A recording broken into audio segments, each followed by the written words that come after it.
And we are live. We are live, people. Welcome back to the channel Chosen Wisdom Football, a channel for the football purist, a channel for the critical thinkers. I'm a Manchester United fan, and today is match day, people. I hope everybody is having a good morning, a good afternoon, as it is now. It is beautiful. We are back in the UK and we have a match in Manchester at Old Trafford, people. Yes, the team news is out, of course. A match is literally 20 minutes away from kickoff, people. And the team news is out. And as you can see, it looks decent. We have Cunha. I believe Cunha will probably start as a striker.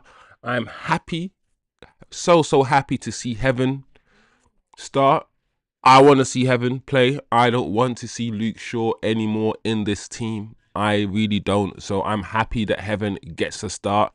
I hope he proves to everybody why he should be starting. Yes, I know he's young, and the saying is you can't really and you shouldn't really start young centre backs. If you're starting Lenny Euro, who's 19, maybe you shouldn't start Aiden Heaven as well. Centre backs should really be as mature as possible. However, Euro is not a normal 19-year-old. Euro is 19, but he plays like he's 24. He's actually mature in the game. And Heaven, he's more athletic than Luke Shaw. He will cover the ground better than Luke Shaw. He's taller than Luke Shaw.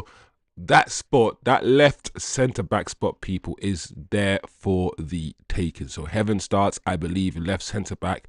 It's interesting to see Casemiro, guys, back in the team. Listen, I think he will always lean back onto Casemiro over Ugarte. I think that will always happen. Yes, Ugarte has more legs than Casemiro, but I think that Casemiro probably is better on the ball. So we got Casemiro and Bruno starting, Cunha up front. And do you know what, Mason Mount?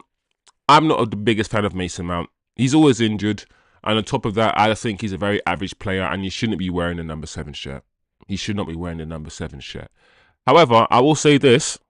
In pre-season, him and Dorgu have looked decent on that left-hand side.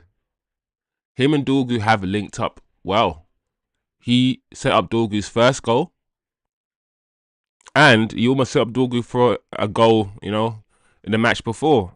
You could argue, has earned his start today. I know it's only pre-season and everybody has started, including Mason Mount. You know, he started before. But Mason Mount hasn't been bad in pre-season. He's actually been okay. So I don't mind Mason Mount starting today in the left 10, in Mbeumo right 10, and of course I think Cunha will be up front. That's what I think the formation will be. Don't be surprised to see Cunha and Mbeumo maybe swap places, interchange once in a while. We've seen that before. We saw that in a match previously. So there you have it, guys. That's the team. Let me know what you guys think of this team. I've let you guys know what I think. Let me know, are you happy with the team?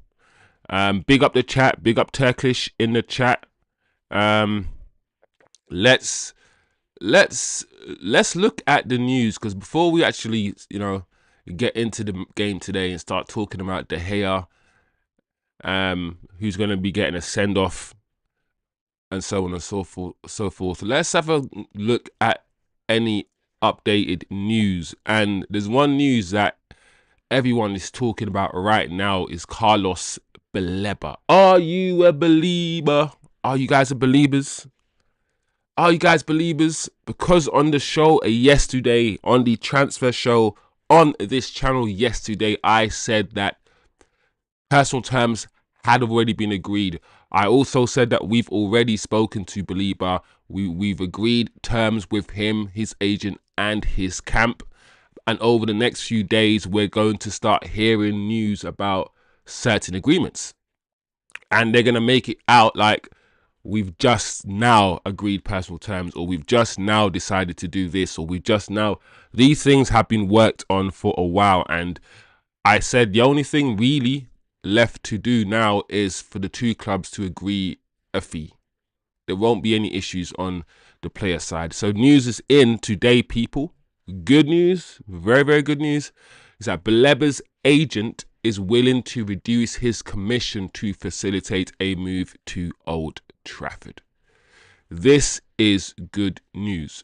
This is what I said it was going to happen. Baleba and his agent are now going to start turning the screw. They're going to start turning the heat up because they want this move. They want this move. And similar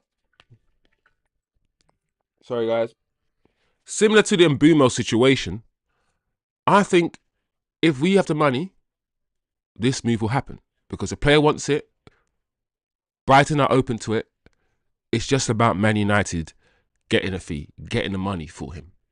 So that is why I'm about 45-55. I'm about 45% positive that this deal will happen. The 45% is... The 45% is because I think if everything goes the way that Manchester United want it to go, in terms of player sales, in terms of what the agent needs to do, what Baleba now needs to do, Baleba needs to go and speak to the club and tell the club he wants to move officially, and all these things. If everything goes to plan, we will get the player. But in these sort of things, in these situations, something small could happen. Man City might enter the race. Baleba might decide he doesn't want to come anymore. Who knows? We might not get players out the door. So we don't know what's going to happen, but we want this player. This player wants us. We've spoken to the player directly and his agent. They've said yes. There will be no issues with personal terms. So there's a very good chance, people, that we could line up with Baleba this season. And I keep saying, I think most United fans agree, he's a profile. He's a profile that we've needed in that midfield since Paul Pogba left. Someone who can pick the ball up from the defence, press resistant, because we've got nobody who's like that, who can move the ball at his feet, cover long distances, drive forward, bring the whole team up with him. We haven't had that profile since Paul Pogba left, and we've suffered in the midfield because of it. Our midfield hasn't been good for a long time. A very, very long time, people. So I think this deal will happen. I think this deal will happen, people. Remember, I said it here. Remember, I said 3 days ago that this stuff was going to happen. And I said that we've agreed personal terms already. So let's keep an eye on this, people. Let's keep an eye on this. But if we can get Baleba, listen, and get some players out, and also the Donnarumma story is warming. It keeps warming like global. So let's keep an eye out on Donnarumma. If we can get a goalkeeper in, this midfielder, and the players out, I will rate this window a 9, almost a 10 out of 10. It will be a perfect window. So big up yourself, people. Big up the chat. Let's see what Turkish is saying in the chat. Lineup looks okay today. You'll get Baleba. The way you handle the Mbeumo transfer has been the shift in the tide. Clubs know they can't take the P. You will negotiate strong. I agree. I think the way that we are also only putting our name out there, we're only giving information to journalists once we know the player wants to come to us. The reason why now this is being reported as much as it is being reported is because the player wants to come to us. We know this. So we are now turning the heat up on Brighton. We want Brighton to lower the fee. The player wants to leave. So just like SESKO, I think Baleba will start doing more things, start saying more information will start coming out about Baleba wanted to come and all these things. The more their camp is convinced that we are serious. If we're not serious, just like SESKO, Baleba won't say anything and he'll be respectful. But the more we show our intent, the more serious that we get about bidding, I think the more this will likely to happen. The best outcome really is for this start to happen. If the best outcome is for Baleba and his agent now to start putting it out there, or Man United start putting it out there that Baleba is is agreed this and his agent is lowering this. This is what we need. And like I keep saying, this has already been agreed. This stuff has already been agreed a week ago. We're just reporting it now. Big up TK in the chat. I know it's early for you. Was it 7 a.m.? He said 6 a.m. No, 4 a.m. I don't know if you drink coffee, my friend. But hopefully you won't need coffee today. Hopefully Man United will wake you up. Hopefully today will be a good game and it'll be worth your while, my friend. I hope. Because 4 a.m. wake up for TK in the chat is crazy. Big up yourself, my bro. Big up yourself, man. I hope you're doing well. So yeah, like I keep saying, listen, all that's gonna happen, guys, I'm not gonna lie, all that's gonna happen is that I'm gonna be proven right and more stuff will come out. But anyway, before we start talking about the team, before we start talking more about the match, we got 10 minutes to go before kickoff. David Ornstein explains that Carlos Baleba to Manchester United situation. Brighton don't want to sell him, but Manchester United have been in contact with his agents. I've already told you guys this. You guys know this already. United will try and raise money through sales. We already know this. Just a confirmation. Let's see what will happen. And happen is spelt with happen. So I don't know why it's happening. But either way, it's happened. This is good news. All the right stuff coming out. All the stuff we want to hear. Brighton don't want to sell him. That's great. It doesn't say Brighton are not going to sell him. They just don't want to sell him. They're going to sell him, guys. If we are serious about the money and about the player, we will get him. Just like Brian Mbeumo, it's in our hands. Baleba wants to come to Manchester United. He does, and he's agreed personal terms already. It's in our hands whether we want to stump up the cash or not. That is why I told you guys 3 days ago, I'm quietly confident that this might happen. I don't know if it will. I'm about 45% right now, if you ask me. But that's high enough. The way that Man United came out with the story 3 days ago, that is very, very unlikely and it won't happen, all these things. You would have thought it would be about 5% chance or 4. No, guys, it's about 4. It's a good chance we'll get this player. That's why everyone is excited. That's why I'm excited. So there you are, some Baleba updates. Let me know. There's a poll up right now, as you guys can see. If we get Baleba this season, where do we finish based on the entire transfer window? I've given us 3 options. 4 options. I can't count. I think with Baleba, let me answer it right now. With Baleba, I think we will finish in the top 6 for sure. I'll go with that. Top 6. So there you go, guys. There's a poll up. Just do your vote. Get involved, guys. If you're just passing through, just get involved. Let's now talk about the team. Let's talk about the team. Let's pull up the team for the beautiful people in the chat, guys. Let's see what the team is. So that is the team that's about to start in about 5 minutes, people. I'm happy that Heaven is starting. I think the left centre-back position is there for the taking. It's there for the taking. Both Lissandro and Shaw are injury prone and they will both be injured this season. Lissandro's already injured and Luke Shaw will probably get injured. So that left centre-back role is for Heaven to take. If he starts playing 1-2 games in a row, develops a partnership, he will cement his position there. And I want him to. I like Heaven. I think he's one for the future. Him and Lenny Euro, similar age, similar profile. We have got 2 centre-backs for the future. We've got Casemiro and Bruno in the middle. That was our midfield pair last season.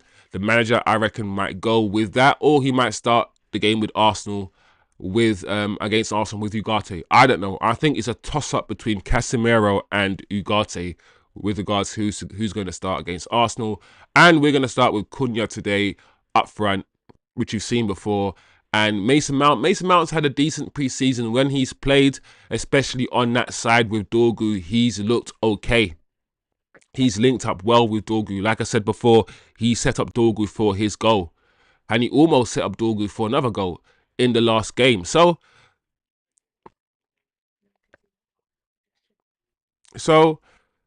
that's the team, guys. That's the team. Mbeumo starts as the right 10 with Ahmad. I'm expecting more cohesion, better play between Mbeumo and Ahmad down the right. I'm also expecting a bit of cohesion now with Mount and Dorgu because we've already seen it. So the more these guys will play together, the more they train, the more cohesion. I think cohesion is now the word. The players at the moment are not the most cohesive. You can tell some people are dropping deep when they should be running long. Some people are going long when they should be going short. The cohesion isn't fully there, but we saw in parts, guys. We saw in little bits against West Ham that if we get certain things right, if we get the passing right, the speed right, the accuracy of our game right, then we can be a very good transitional team. At the moment, we don't build up well. We don't. But on a transition with these players, we can be lethal. I think so. So let's go. Let's see what we do. Let's see what we can do, guys. Let's see what we can do today. You know, let's see what we do today. What are people's expectations of the game?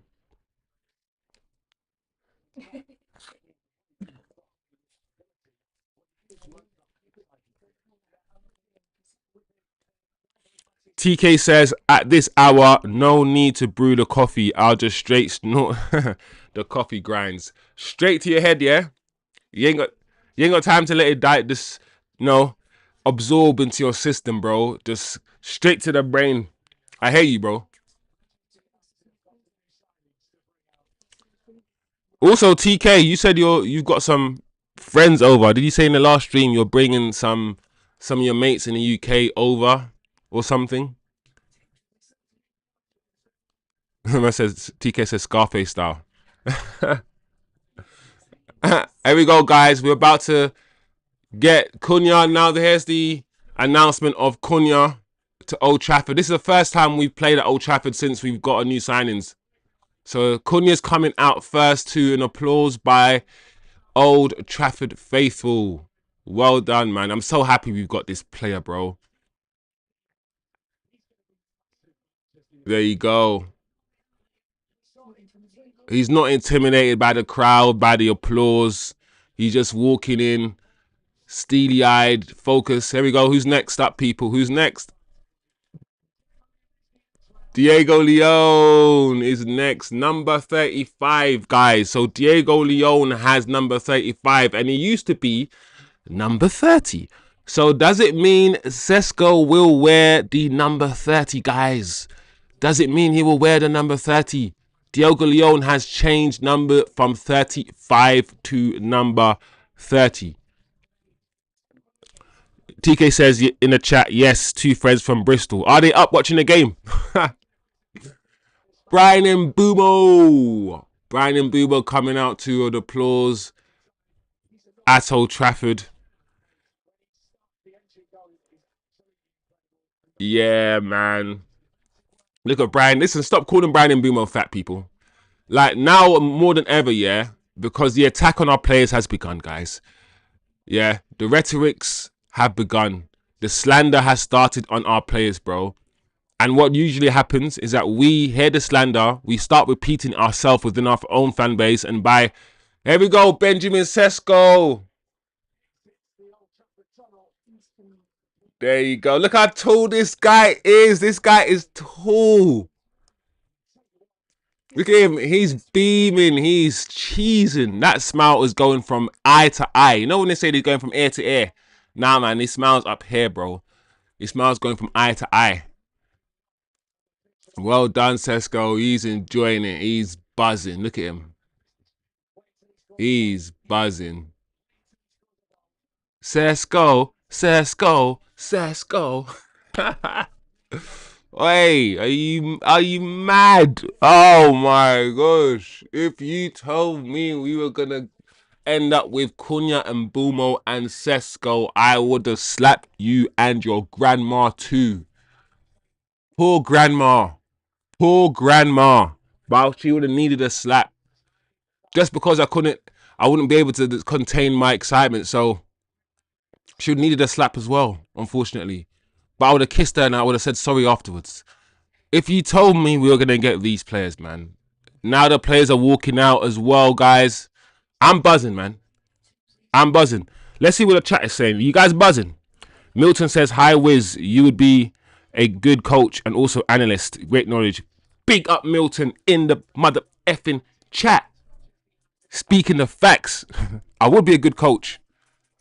Get my UEFA badges, bro. I need to. Do you know what? Everyone says that. I mean, I speak to people. I educate people on financial affairs. So I have to be able to communicate to people in a way that they understand. So I'm always trying to find different ways and better ways to communicate. Look how I've changed my speech and I've slowed it down right now because I'm getting into my coaching mode. So I think naturally I'm an analyst. Naturally I'm a teacher. I think I can be a very good communicator. But forget that. Forget that right now because I'm buzzing. David De Gea, welcome back, my G, my goalkeeper, David De Gea. Ow. I know, ain't gonna lie, guys. I'll tell you guys a little secret. You know, Dirty Diana.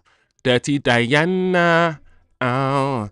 Every time I hear David De Gea or David De Gea's name goes into my head, bro, the first thing that comes to my mind is David De Gea. Ow. And I don't know why. I don't know why I sing David De Gea's name in the tune of Dirty Diana. Maybe it's just the syllables. Maybe it's Dirty Diana. David De Gea. I don't know what it is, but I've done it for a few years now. It just pops into my head. It's weird, but it is what it is. And I have to live with it. I have to live with it. Oh my gosh. TK says they are Gunners fans and therefore weak. They are not up with me. they are Arsenal fans and therefore they are weak. They do not wake up with me. I can imagine TK. Some army. That's an army talk. They are weak. They cannot do what I do. I fought a bear today. And a lion. And a tiger. They cannot do what I do. Hey, big up Turkish. They are weak. We are stupid fan base. I hate my own. SESKO is, yeah, but Milton, SESKO was cheesing, bro. I like to see that, man. I like to see that. I hope, yeah, guys, that's David here. I guess his little plaque. He gets his little plaque. All the trophies he's won. 13 seasons, guys. 13 seasons.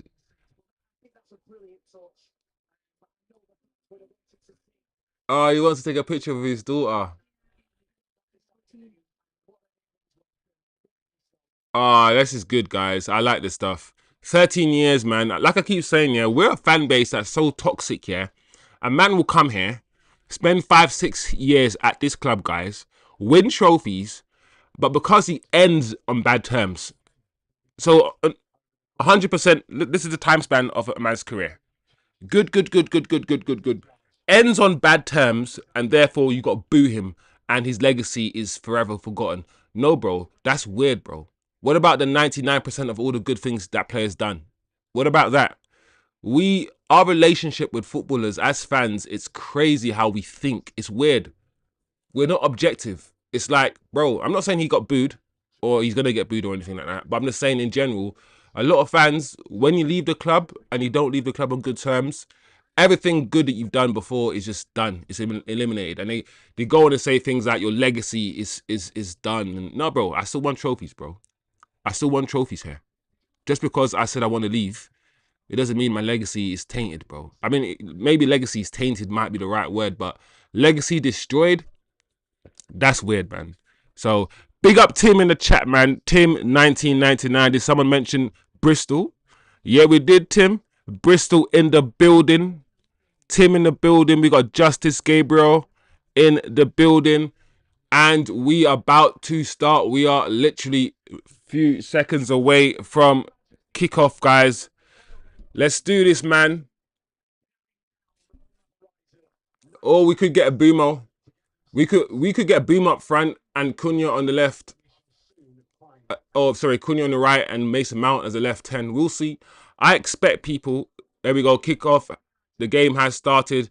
I expect there to be a bit of interchange as well in the front lineup. We've gone long straight away, which is very interesting. We're not. It's interesting we've gone long straight away. All right, throw in 17 seconds on the clock, people. Let me know what your predictions are for this game. Let's see how quickly we start. Let's look at how we build up from the back, guys. Let's look at the shape. Let's look at the speed in our passing. Right now, Cunha is on the left-hand side. We might do a fluid front three, guys. Look, right now, Mason Mount is in the middle. And Mbeumo's on the right. Oh, that's nice from Ahmad.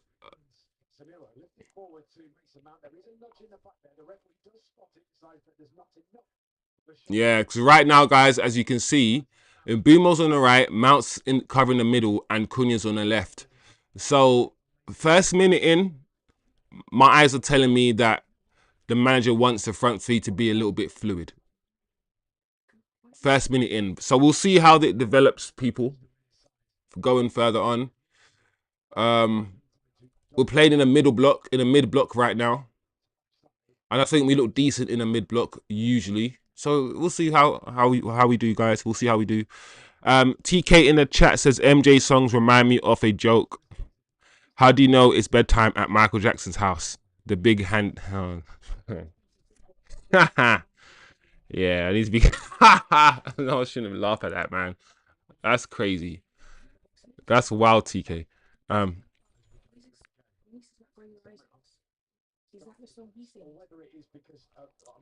Milton said De Gea plays so many games for United. Respect. Yeah, man. We got to respect these guys, bro. If we disrespect everyone who's played for 10 years here, like, we ain't going to have nobody to look back on. You know them ones? I know we haven't won titles, but Premier League titles, but we've won trophies over the last 10, 12 years. Oh, that's not good, Heaven. Heaven should do. Well done, Maguire. Well done. Here we go. Let's get some composure. Let's calm down. Let's see how. Okay, now the Bandier's got the ball. Let's see what our structure is. Maguire's. All right. Well done, Mbeumo. Give it to Ahmad. Good. I like that touch from Mbeumo was good. In his first game, some of his touches was a bit heavy. You can tell he was still getting used to the speed, still not fit. Oh, unlucky Cunha. But I like that. Cunha tried to drop it off to Mbeumo. But we need to keep the ball better. Even that from Cunha. I think the fans, now we want to see that stuff. And in the final third, we want to see it. But we need to be responsible, a bit more responsible with the ball when we're in the middle third. When we're in the middle third. All right. TK says, yeah, one of my friends visiting here is a professor at your university. Whoa. That's awesome. That's awesome.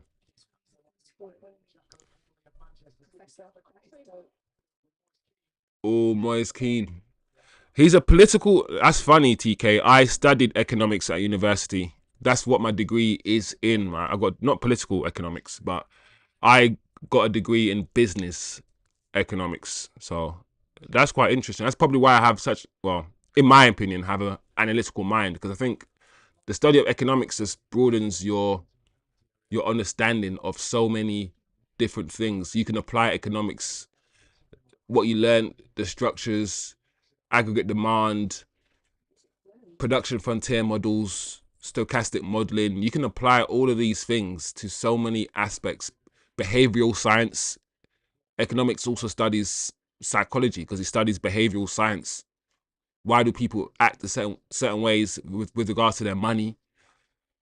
obviously it helps you look at things at a micro level, microeconomics, and it also helps you look at things at a macro level. So it enables you to X-ray, look deeply, analyze, but also come out, look at things from a strategic standpoint. So I loved economics. I studied economics from the age of 13. I'm still doing economics now as a job in my field. So it's fun, man. It helps stretches my brain, bro. It helps stretches my brain.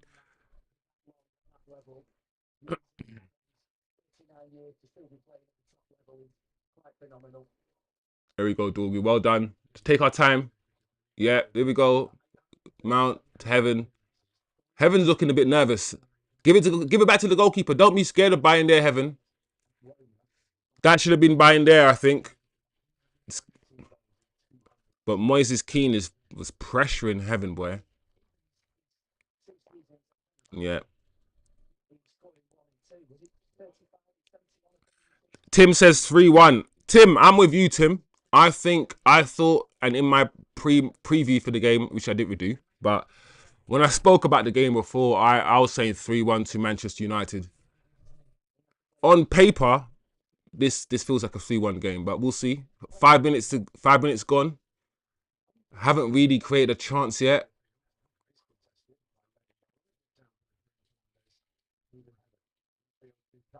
Nice control from Cunha.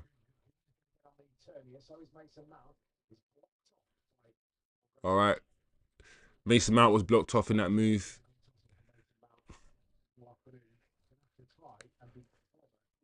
Milton says 3-1 as well. So we've got 2 people in the chat saying a 3-1 win to Manchester United. Yeah, I'm going to go with you guys. I'm going to go with that one. I'm going to go with 3-1.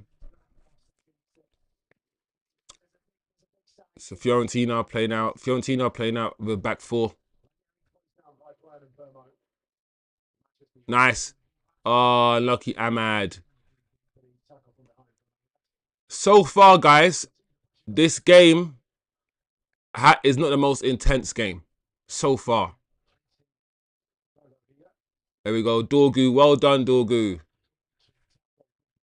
Yeah, that tackle from Dorgu was aggressive. Dorgu's like, no, you shall not pass, Gandalf style. Gandalf, should I say. Yeah. Sometimes, yeah, as a defender, even though you're not really supposed to do this, sportsmanship and all these things, sometimes as a defender, you want to leave something in to let the attacker know that, listen, you're not in for a good ride here. You're not going to waltz past me. Even if I have to kick you, I will kick you, bro. Like, Paul Scholes, yeah, was a dirty player, bro. Man did that. Paul Scholes did that shit, yeah, without hard. Oh my gosh, guys. Such an easy goal. I can't believe that defending. I can't believe that defending, my lord. That is diabolical. And my screen just frozen. I've literally been watching the game. Fine, absolutely fine. And as soon as they scored, the screen's frozen. I can't believe that, people. Everyone, well, I don't understand. My screen's broken, people. My screen's frozen. I can't watch the game. How am I just watching the game? They score. Like, everyone's falling asleep. Where is the defenders marking who was marking those 2? Listen, guys, I'm not gonna lie, I couldn't see the replay because my screen just froze. I'm back now, and I'm receiving. I've got a bit technical problems, so I can't change the score.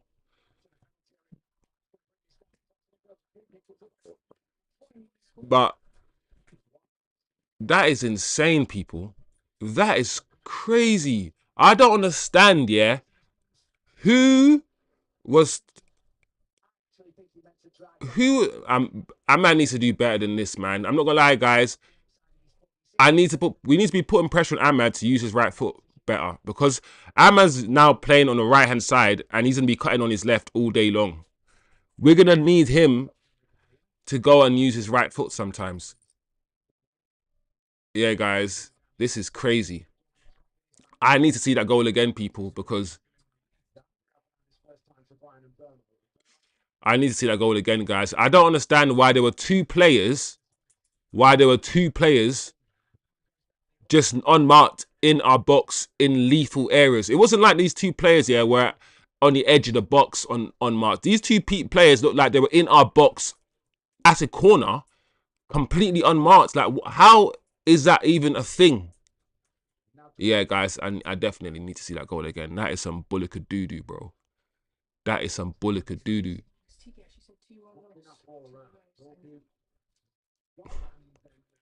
Anyway.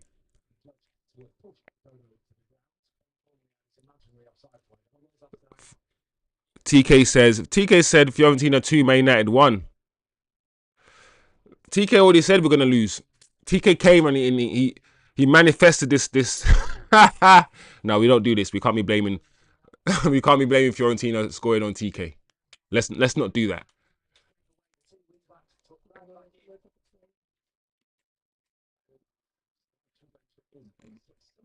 Yeah, bro, this is not cool. We're not looking good at all. But I did say this season might be individual brilliance FC.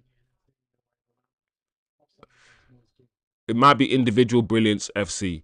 TK says you got a degree in dope hairstyles. That's funny.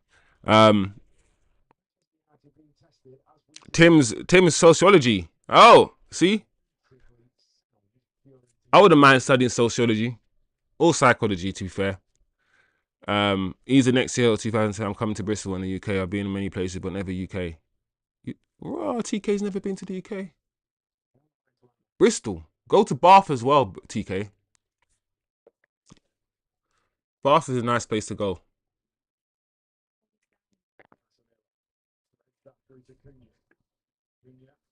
There we go. Well done, Cunha. Cunha driving forward. Better. Give it back to Cunha. All right.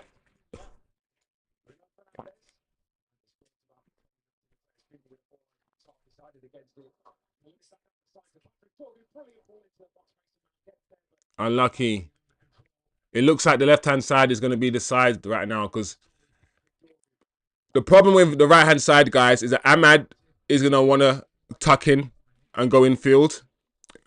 And also Mbeumo is going to go in field. So I need somebody, one of those two, Ahmad and Mbeumo, to hold the width the way that Dorgu holds the width on the other side. I'm going to need that, guys. I'm going to need it. I can't be having both of them want to be going inside, both Mbeumo and Ahmad.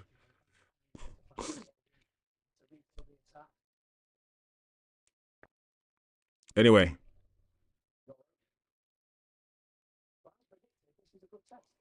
Justice Gabriel. We can't show the game, guy. Justice. If you go to anyone's watch along, anybody's watch along, they're not. We can't show the game for copyright issues. The channel will get banned or blocked. Yeah, sorry, man. We can't show the game, bro. This is better. Good build up. I like this.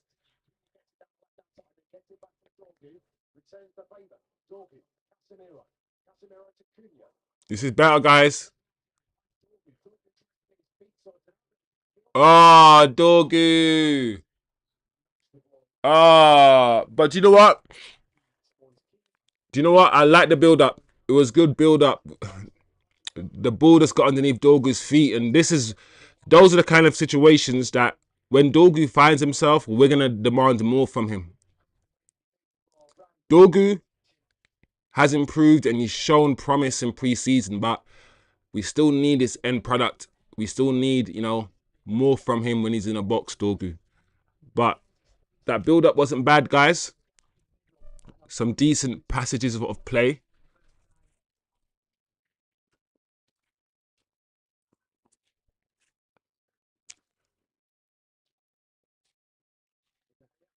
David De Gea. Ow.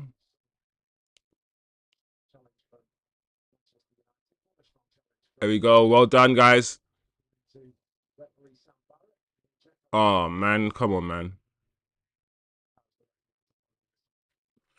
man.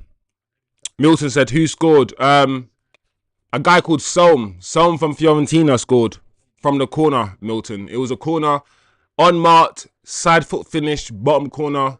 Really simple, easy goal. The easiest goal you could score, bro. Um, yeah, some goal. Looks like someone was sleeping. And Mbeumo's on the right. Yeah, yeah. And Mbeumo's on the right. He's a right 10. So I guess it should work because Mbeumo's right-footed. So every now and again, I'm expecting Mbeumo to hold the line on the right-hand side because he's right-footed. And of course, Ahmad's left-footed. So I kind of expect Ahmad to be the one also cutting in and vice versa. But oh, oh my Lord. Oh my gosh, bro. Oh gosh, Casemiro's lucky there. That's Baleba's spot right there, guys. We were lucky there. We're not playing that great.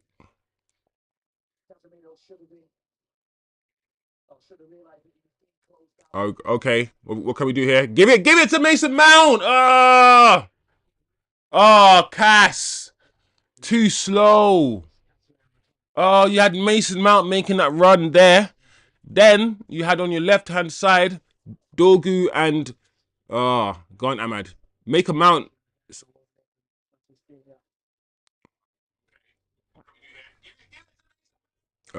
not good enough, Ahmad. That's not good enough.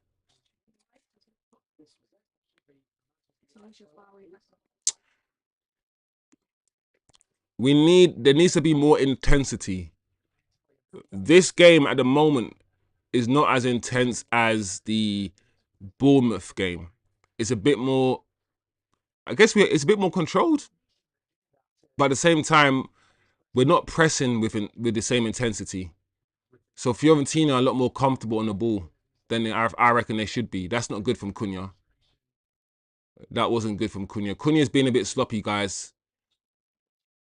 He's been a bit sloppy so far with some of his passing.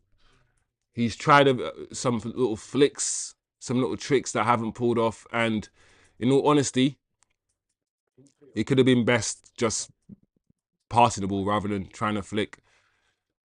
Yeah, man. Fiorentina are moving the ball. Well done. They're moving the ball. Fiorentina are moving the ball like they've been playing together for a longer period of time. And like I keep saying, guys, we're not going to get the cohesion straight away. These guys are going to need games and games to play with each other, to understand each other. And at the moment, we've got some decent players now, but it's just not clicking.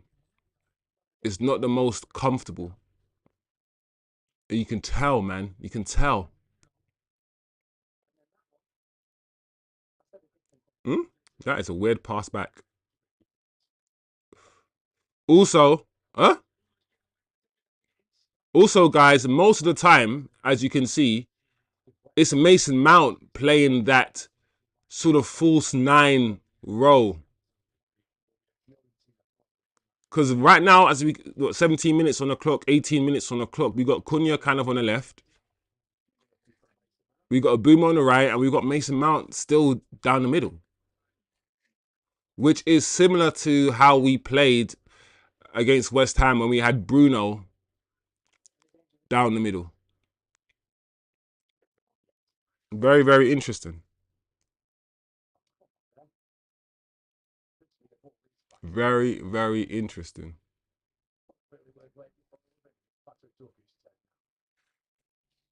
Big up British Bulldog. Big up yourself, bro. Let me know how you're feeling about this game so far, people. Nice and Mbeumo. What? Ahmad ball over the top. That's not good enough, Ahmad.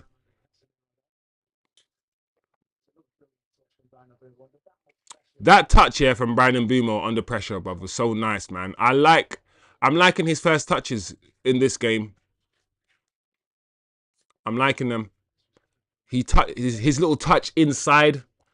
Like his first touch, Brandon Mbeumo, is always purposeful. It's never like a first touch, just a touch. It's always a touch inside, a first touch outside. His touch or first touch is in the direction he wants to go in. And I like that about him, bro. I like that about him.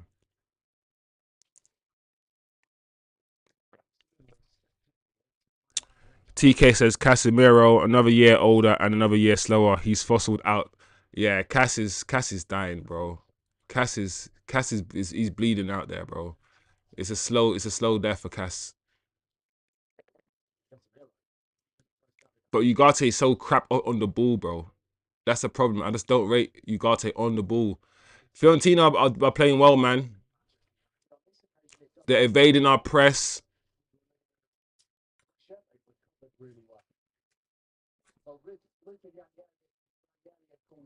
Yeah. 20 minutes on the clock. We haven't actually created a chance, to be fair. That's a nice ball from Bruno. Well done. Let's see what we can do now. Great ball from Bruno from deep.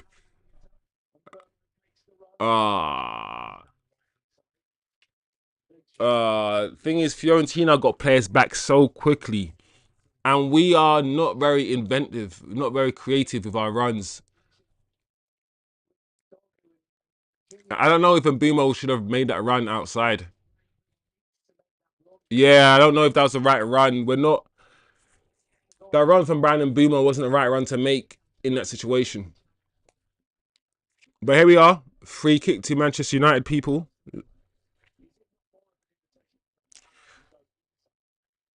Milton says, come on, Bruno plus Casemiro. You guys are getting paid so much. Please perform. Yeah, it's the speed of the play for Casemiro. It's too quick for him now. His legs, it's just his legs. He moves in slow motion. Casemiro's acting like Maguire in midfield, man. Unfortunately. We need Baleba, man. We need that dynamism. We need somebody who can drop a shoulder and just drive forward. Oh, Maguire. Maguire's header. It's gone out of play. Goal kick, guys. Goal kick.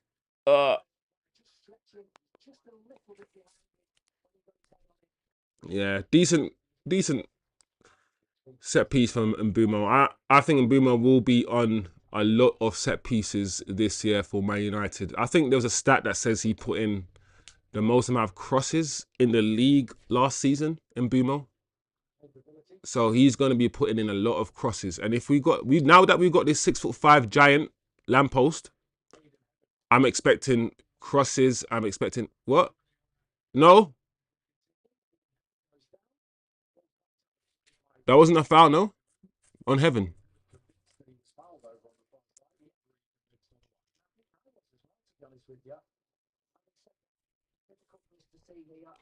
British Bulldog says we will have Donnarumma and Baleba and SESKO. I hope so. The Donnarumma situation links are getting stronger. This is my opinion on the Donnarumma situation, guys. My issue, more than the fact that he does make mistakes, really is the fact that Donnarumma... Oh, come on, Mason Mount, bro. Ah, touch. Oh, that touch, man. The football that we want to play, this one-touch stuff, it requires so much precision and cohesion. If you want to play that silky one-touch football, right, you got to be confident, yeah, that player is going to be there. A given goal, yeah, 1-2, it's all about understanding about the player's run. The player gives it to you, he makes a run, and you understand the run he's making, and you give it back to him, and you play the ball in his path. If there's no understanding, then you can't do a 1-2. There needs to be more cohesion for us to do this silky one-touch football thing. Let's go. Nice. Nice. Oh, unlucky, guys. Much better. That's a much better move. Started off on the right-hand side. We spread the ball over to the left-hand side with speed, but we need to be quicker. We need to be quicker. Speed is what beats footballers. Moving the ball with speed and precision is how we're going to score a goal today.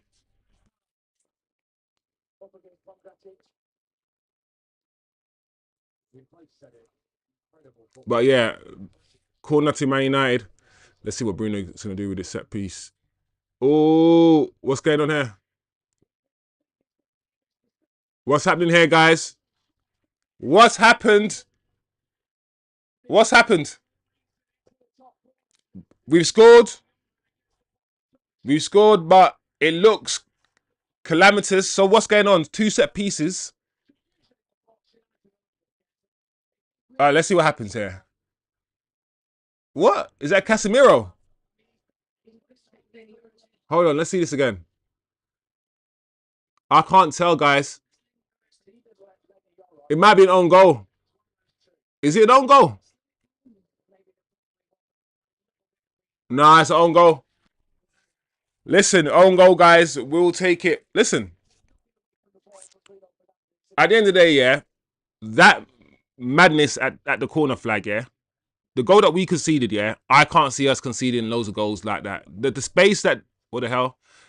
The space that Som was in is absolutely insane. So the manager is going to correct that straight away. He's going to have to correct that, right? So I can't see us scoring loads of goals like that from a corner. So that's the only positive I can take from that goal, is that goal was such a weird goal, yeah, to concede. I can't see us conceding loads of goals like that. I hope. So I hope is what I'm trying to say is the goal we conceded shouldn't be, in my opinion, a pattern of the type of goals we concede in the league. I can't see us being that bad at set pieces, bro. Like, that's crazy. But we'll take it. Own goal, 1-0. Let's go, people. OG, man said. British Bulldog said TK using my other name. British Bulldog, the OG. OG British Bulldog. I said Oriental Giant. You guys are dumb, I swear. Oh, man. Well done. Give it to Casemiro. Give it back. Oh, well done, Cass. Well done. I like that. I like that. Mason Mount is having a decent game, guys. Let's see what Dorgu can do. Give it. Quicker. It needs to be quicker. Ahmad.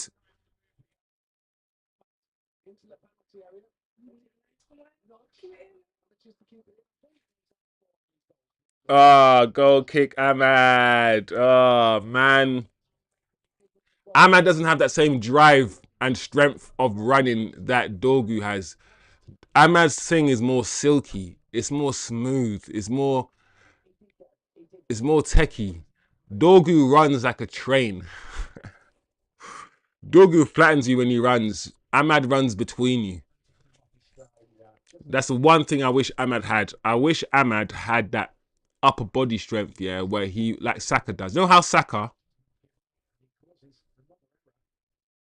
Anyway, you know how Saka, he picks and chooses when he's strong. Saka goes down very easily sometimes when he wants to win free kicks. But when Saka... Ahmad! Oh! Better. Well done. That's better from Casemiro.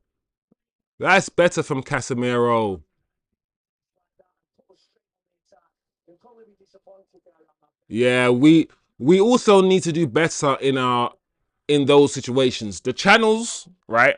Both channels, the right-hand channel of the box, the left-hand channel of the box. Both channels where both Dorgu and Ahmad routinely find themselves for pullbacks. Pullbacks is one of the best ways to score in this league now. Loads of teams now score by pullbacks, right?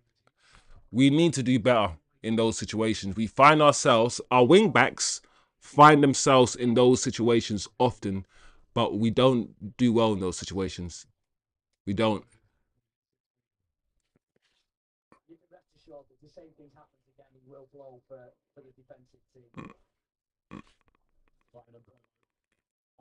There we go, Brian and Mbeumo.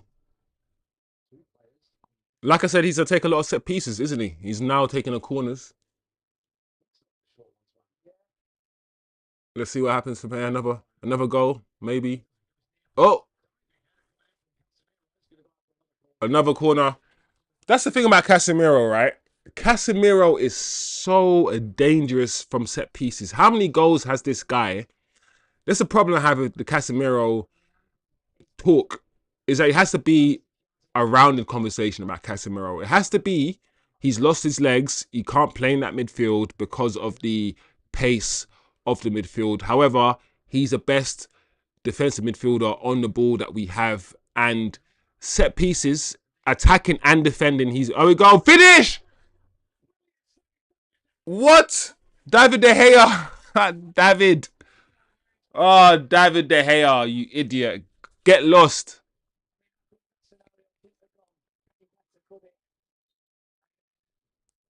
David is showing us what we're missing. What a save. What a ball from Mbeumo. Is it Lenny Euro? Bro, listen. I'm now expecting Lenny Euro to start scoring goals with his head. Because Lenny's 6'2", 6'3". Right. But he comes across, yeah, as a kind of defender who doesn't want to get head injuries. Lenny Euro is a real Ferdinand kind of defender. Like, he doesn't want to get cuts. He doesn't want to get grazed knees or grazed elbows. Like, you know what I mean? He wants to leave the pitch, yeah, spotless. Like he didn't play a game of football. That's Lenny Euro. But Lenny, you're going to have to be brave and get your head at corners. And if it means clash ahead, sometimes, then so be it, bro. Your head's going to be bleeding sometimes. I need you to start scoring more headers, bro. But the ball went straight to that David De Gea, to be honest. It was straight at him. But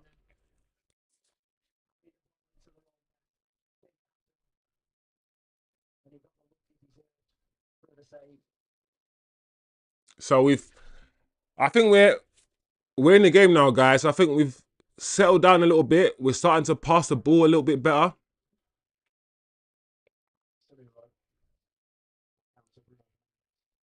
Nice, Mason Mount. That's Cunha.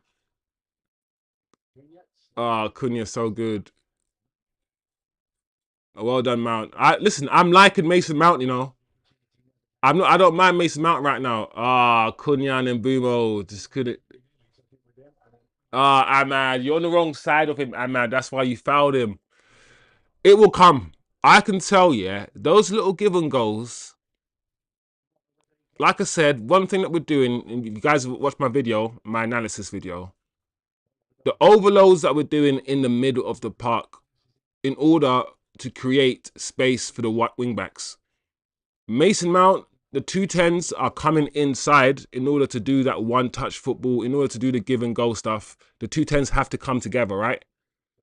Forcing the defenders and the midfielders to gather in the same part of the pitch, which should mean, guys, more space for the wing backs on a transition. Oh my gosh.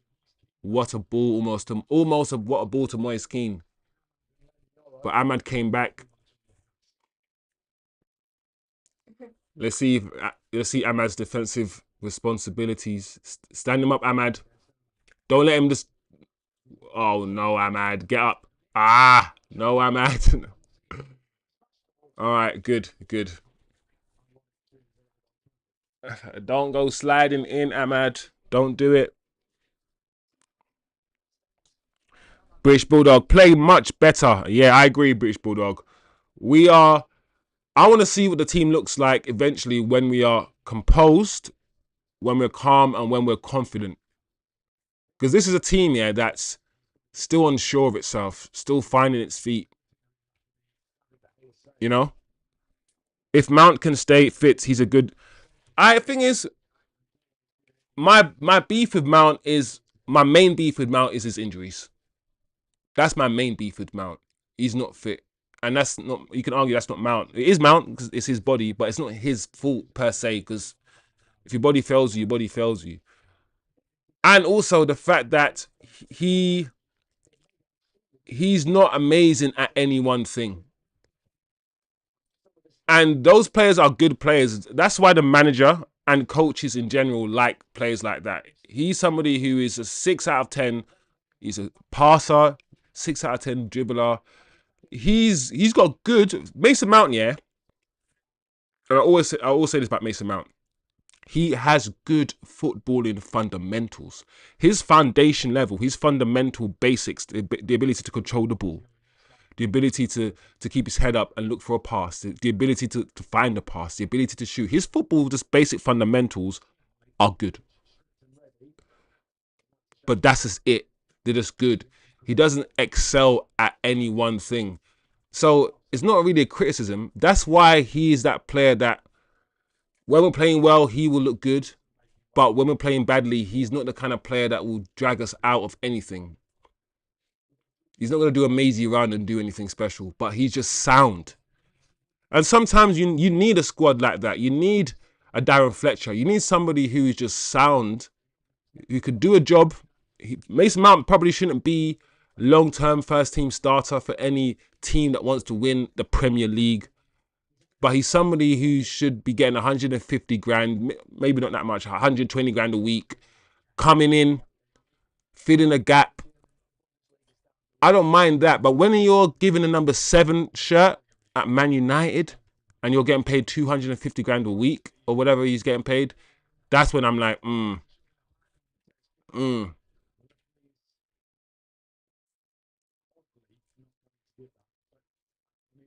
But I give credit where credit is due. Mount is not my kind of baller, but over pre-season, Mount was good. In this game right now, he's been all right, Mount. He's been good. So for me, I'm a believer of even if I don't rate you that highly, if you are playing well, what the hell?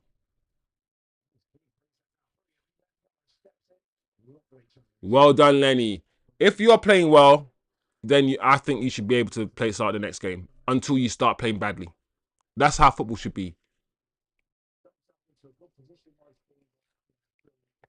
I like what Lenny Euro did right there. He gave Moise Kean so much space, yeah, initially, and Moise Kean thought he had loads of time. But the way that Lenny Euro just closed down that space in just in a split second and won the ball back, that's good defending. That's good defending.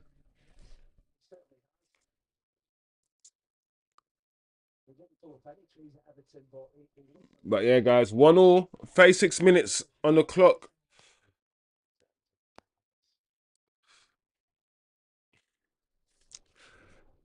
Let's have a look at Moise Kean as well. I think some of you guys in the chat wanted United to get Moise Kean. I can see why to a certain extent. He's been a bit of a handful. Wow. Brian Mbeumo, yeah.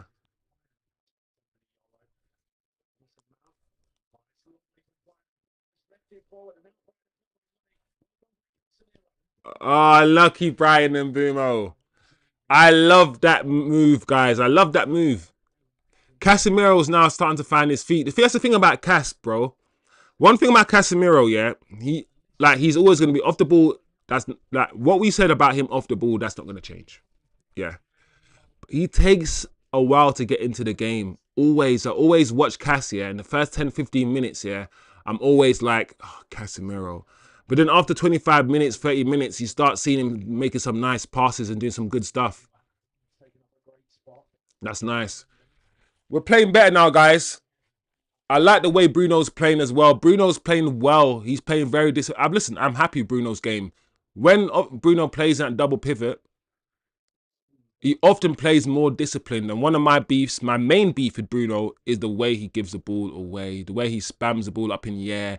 He's careless with the ball and he puts us under pressure. And when he's in a double pivot, he needs to keep it more simple. Nice. Dorgu, look, head up, man. You didn't have to pass the ball back. Cunha was right there. Nice, Ahmad. Go, Ahmad. Yeah, Ahmad needs to. Yeah, that's what you need to do, Ahmad. Uh, unlucky Cass. Cass tried to do that swinger. Cass always loves that move, bro. Cass loves that first time right foot swinger. He loves doing that, bro. Casemiro, yeah, when he plays football, he goes to his go-to moves. That little dinked pass that Casemiro loves to do over the top. I don't mind that pass, actually. It works, but he does it often. And that swinger, that cross, he loves to do that, bro. In that position, in that De Bruyne position, Casemiro loves to swing that cross in, which is, technically it's a good position to make that cross anyway. But you just know it's coming. You just know it's coming because that's what Cass does.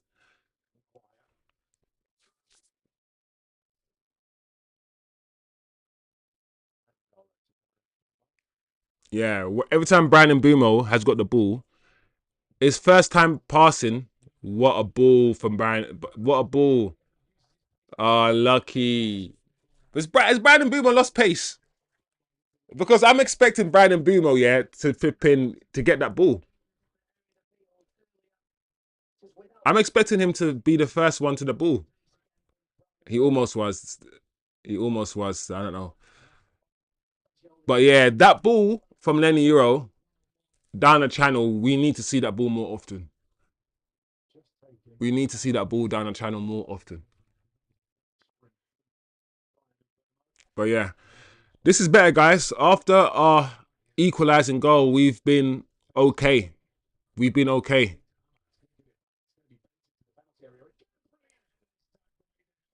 This time, Heaven with a header. That's going to be a thing, you know. We might be decent when it comes to set pieces, guys, because Brandon Mbeumo, his crossing into the box is looking good. At the same time, both crosses have the Maguire header and the Heaven header. Oh, there we go. Cunha. Penalty. No. We're not going to get that one. We're not going to get that one, guys. We're not going to get that one. Both the Heaven and the Maguire headers were behind them. They both were like doing that. So if Mbeumo can get the cross to be in front of them, then we've got something here, man. We might be good at set pieces, guys, again. I think it was Ten Hag's first season, or was it just under Ten Hag in general, where Maguire and Casemiro kept saving us, kept scoring set pieces and saving us. We were dangerous at set pieces. But under Amrim, we haven't been too good, man. We haven't been too good, people.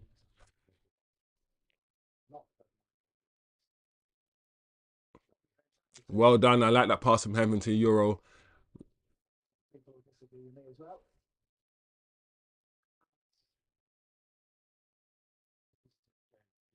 Well done, Ahmad. Give. Oh, Mason Mount.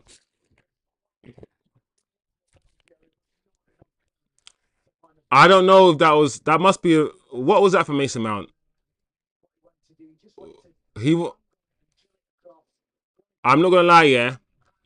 Even if Mason Mount did manage to drill that cross across, there's nobody there. There's nobody there, so I don't know, man. A bit sloppy from Mason Mount, but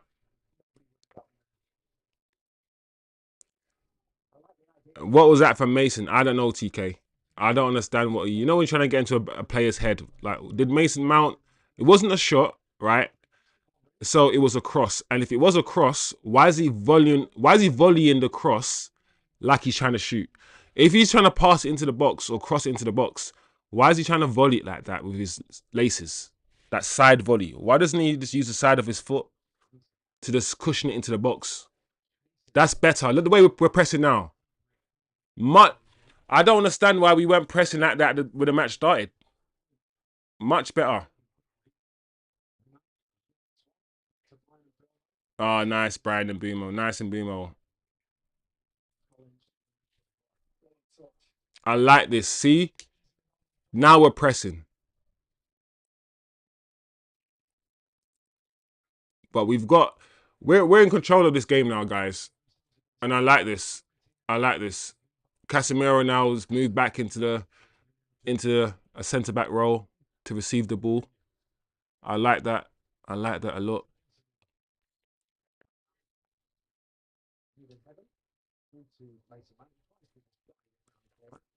I like that a lot, guys. Ugh.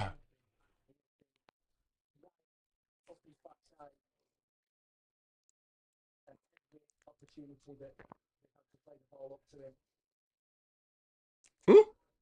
What was that from Bruno, man? Why did Bruno give that ball to Lenny like that? This is so. Bruno needs to be more careful with with his passes. Uh-oh. That was a bad pass from Mbeumo, but we got the ball back anyway. Cunha, give to Dorgu. Cunha drifted past. Nice, Cunha. Well done. Dorgu. Cunha just drifted past his mans with so much ease. Nice.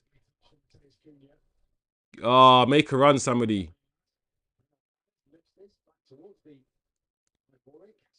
There we go. This is where we need to be better. When we're camped in a box, move it quicker to Cunha. Good. Back to Ahmad. Keep moving it quicker. Keep rotating the ball, guys. Ahmad, please do something sensible. Bring him back to heaven. Lenny Rose right there, Strass. Yeah, Lenny. Good. Let's see. Rotate the ball. Keep moving the ball. Oh, Cunha. Oh, half time. There you go. There you go, people. Listen. This is not bad. Usually, I say usually a team takes a year. If you're building a team, it could take a year. It could take 6 months. It takes a while for you to build cohesion. Cohesion is a word I'm going to use a lot. Cohesion. Cohesion is built over time. You got to spend time and time with each other on the training ground over and over again. Patterns and patterns. Redoing it. This is all right, guys. This is all right if this is just the base level, because we're not going to get any worse. Well, hopefully not any worse than this. So this is the base level. We're going to get better. We're going to get better than this. We're not going to play Mason Mount, really. I don't think so. Our first team is going to be SESKO and Mbeumo and Cunha up front. Not Mason, not this team. So we're going to get better. So if this is just the foundation that we're going to build on and improve during the season, then I'm all right, guys. I can't expect, even with these new players, for us to go from absolutely terrible to watch. I don't think... Let's not forget how bad we were last season to watch. Let's not forget the football we played last season was absolutely trash, diabolical stuff. Yeah? And even with new signings, I'm not expecting us to go from absolutely crap to absolutely amazing. Baby steps, right? It has to be incremental steps. This is the best team we've played in pre-season. And yes, it's at Old Trafford. But we're playing better than Fiorentina. Now we are. The goal that, we conceded was... It looks like an error. They didn't carve us open. They didn't split our defence open. Yes, they were threatening in a few attacks, but other than a few attacks they had sort of in the first 15 minutes, they haven't really done much, apart from obviously scoring the goal. But so I'm just trying to be optimistic. In pre-season, it's not always about the scoreline; it's about the performance, and this performance is better already than the last one. The last one we were saying we regressed. The last performance we were saying that the Bournemouth one was better than the last performance, and so on and so forth. This one, we started slowly, and I don't know why we weren't pressing. But towards the end of the half, as you guys all saw, we started pressing. Fiorentina started getting nervous. It was all us in terms of possession. The last 10-15 minutes, we started attacking. Not just with purpose, but towards the end, we started to sustain attacks. That's one thing we don't do, guys. Sustain attacks. Keep the ball. Pin them back in the final third. Keep rotating. Keep rotating the ball. You don't need to force it.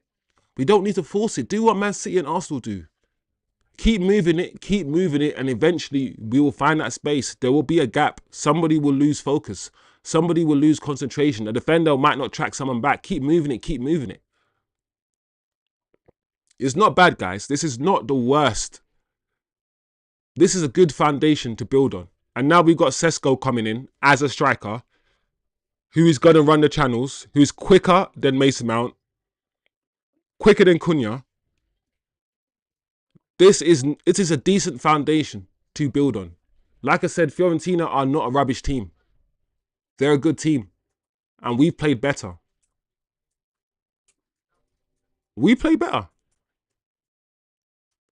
Mbeumo, he's having a good half. His touches inside the pitch, that first time touch that he does inside the pitch, and some of Mbeumo's first time passing to feet, the technique that you have to have, because some of the passing or passes to Mbeumo have been fizzed into his feet, bro. some of the passes have been absolutely fizzed in, and he is cutting in inside. And I keep saying this, we need, our 10s need to cut inside a lot to create some sort of overload in the middle of the park, so we can do the one-touch football, so we can do the give and goes in the middle of the park rather than just on the wings. It's interesting that we've got Dorgu on the left, who's left-footed, but we've got Ahmad on the right, who is also left-footed. So we have Dorgu holding the left-hand channel and Ahmad cutting in. But the opposite is true with the 10s, right? We got Cunha, who's right-footed as a 10, and Mbeumo, who is right-footed as a 10. So we got Mbeumo holding the width at times and Ahmad coming in field. Then you got Mbeumo coming in field. What I then want is Ahmad to be holding the width more. And I'm not getting that. Towards the end, we got Ahmad. And the reason why I was getting excited towards the end of the half, guys, is because we got Ahmad holding the width high. And he received the ball about 2 or 3 times on the right-hand channel towards the end of the half while he was holding the width and playing high. We need to get Ahmad as high as possible, holding that right-hand side and holding it wide. We need the pitch to be as wide as possible. Dorgu on that touchline, Ahmad on that touchline, so the 10s got more space to play in the middle. The minute Ahmad goes in field and Mbeumo both go in field, the fullback will follow them, and you're not stretching the Fiorentina back line.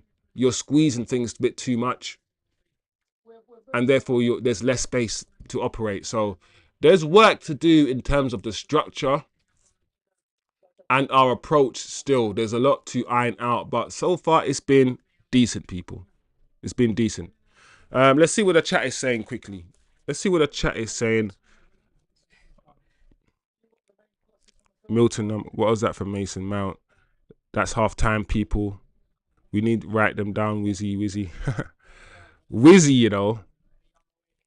I'll take the 7, just like Cantona.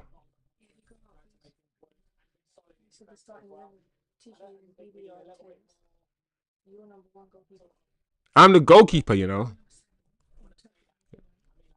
I don't mind being a goalkeeper. I'll be goalkeeper. I'm safe hands, guys. I'm safe hands. I won't be like Onana, man. I'm telling you. I'll save them shots. Plus, I'm tall like De Gea.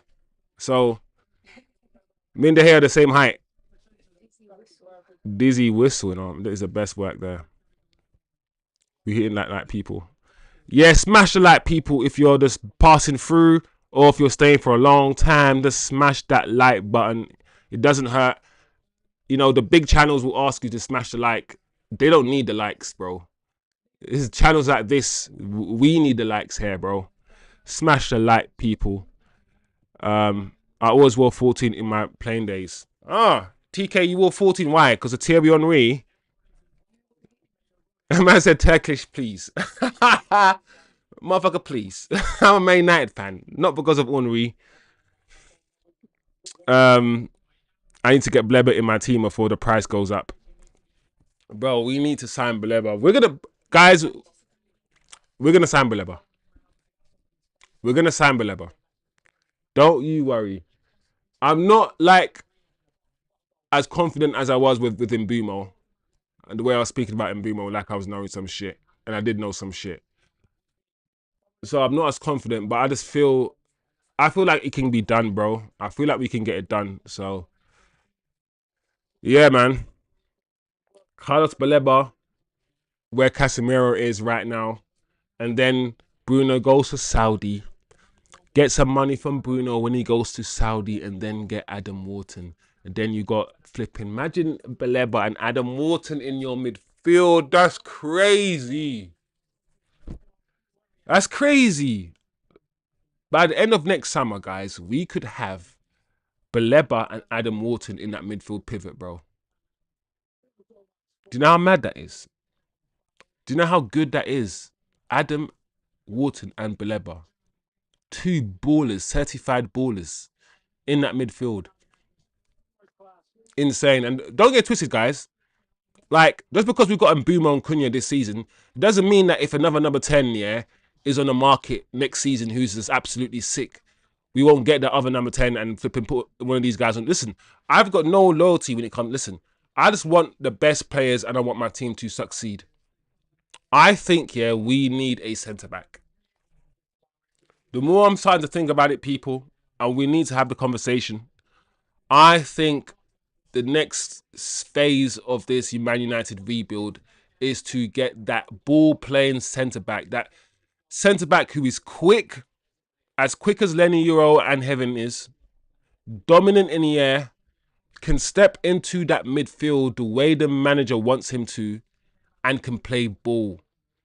I think, listen, like I keep saying about De Ligt, yeah, I like De Ligt.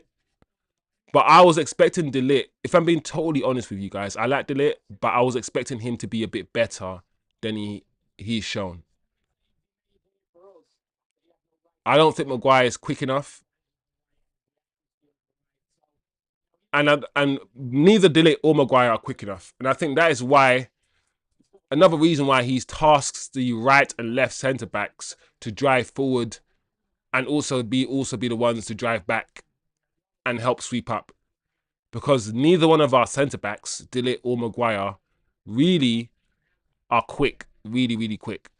And in an ideal world, that centre back right at the base, he's going to be a Gabriel, or he needs to be quick, he needs to be strong, and he needs to be agile. And agility and speed is not really something that Maguire. I mean, De Ligt possesses it a little bit more than Maguire, but De Ligt is actually stiffer than I thought he was going to be. I'm not saying De Ligt isn't good enough to start. Of course he is. And I would start him over Maguire slightly. And that's the point. I didn't think I thought we were going to get somebody in, so there's no questions asked. Maguire's not good enough. De Ligt is much better. Get Maguire out. What's happened? We've got a defender like De Ligt who is, for example, at 8 out of 10, and Maguire is a 7.5 out of 10. So De Ligt is like a 0.5 better than Maguire, and it's not enough in it for us to cast Maguire out, because it's like, do you know what? He's not as good as De Ligt, but he's better than De Ligt on the ball. But De Ligt is better than Maguire off the ball. So once again, just like our midfield, we have the on the ball, off the ball situation. How about we get a Baleba? If we get a Baleba, there's no Casemiro's better on the ball, Ugarte's better. No, forget that crap. Baleba, on the ball, off the ball, complete. Similarly, we need to get a defender where it's not this on the ball and off the ball he's quick. No. Off the ball, you're quick and you're strong. On the ball, you're quick, you're strong, and you can pass. There's no picking and choosing between off the ball and picking and choosing between on the ball. What the hell? What the helly? Martinelli, Martin Lewis Skelly. It don't make sense. Let's stop choosing between attributes and get footballers, yeah, who possess all the attributes that we need, and to stop this madness that we're doing. This chopping and mixing and match and, yin and yang. No. How about yin and yang together? Black and white is grey. How about we get this grey footballer rather than get a black one and a white one? Get a grey one. Get a grey one. That's what I say. Get a grey one.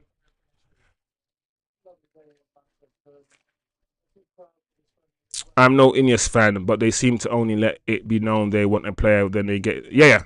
British Bulldog is now starting to understand what is going on. The fact that Fabrizio and certain people have been briefed now, the fact that it's now coming out that agents are willing to take a pay cut, take a fee reduction.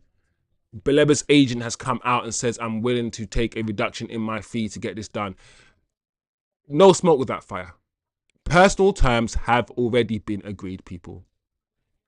And then what's going to happen is that these journalists, the Fabrizios, all these guys are going to be dropping it during the week. As we've already seen, they're dropping things like Baleba wants to come to Man United now. Before it was he's open.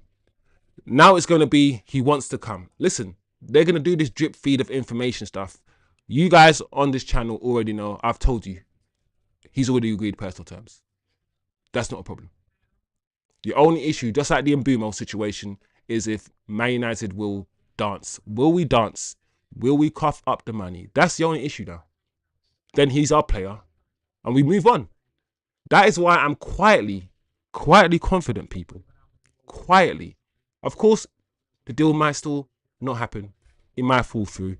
But I'm quietly confident, my people. Yep, definitely better than that way. He definitely come in. I always knew what was going on. I have a sticker on the bubble car. There you go.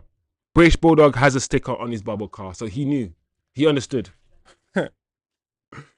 He understood. So we're about to start the second half, people. What we saying, people? No crazy 11 players being changed. We want to see some football, don't we? So we want to see some continuity in the game. So hopefully we don't get no mad changes until maybe like the 70th minute or something. Because at the end of the day, some of these players need to have 90 minutes under their belt, bro. Yes, we need to see players. Of course we do. But we can't just be having 70 minutes and 70 minutes, man. Some of these players need to play 90 minutes.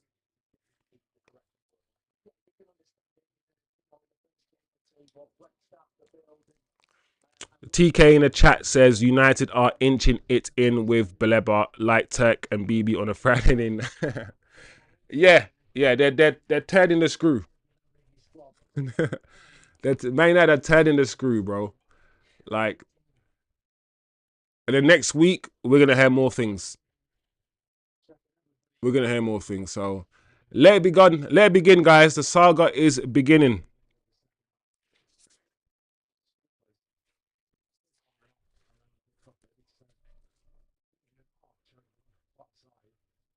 All right, guys. Let's see if we.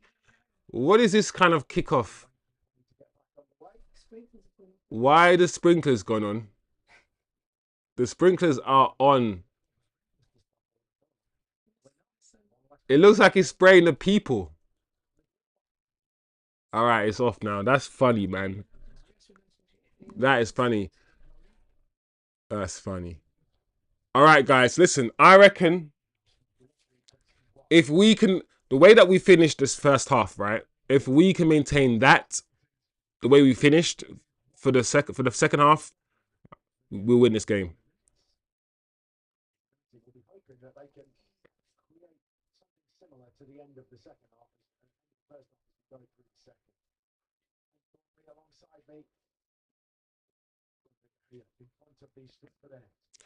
The difference between how Bruno played that striker position and how Mason Mount is playing it is that when Bruno was in that middle in the last game, he was dropping deep like a 10 often. Mason Mount is switching roles with Cunha and Mbeumo and they're interchanging, right? That striker position. But, wow, heaven, that's not good. But whoever's occupying that striker position, they're not playing it like a 10 and dropping deep. The occupier of the striker position is playing that striker position like Rasmus, like a striker. So the two 10s are not the two 10s, right, are not split strikers, and the striker is dropping down as a 10. The two 10s are just the 10s. We are literally playing our formation, but just Mason Mount and Mbeumo and Cunha are taking turns to fill that striker role. Is basically what I'm saying. Whereas in the last match, I found that striker role was more of a oh my gosh. The striker role was more of a 10.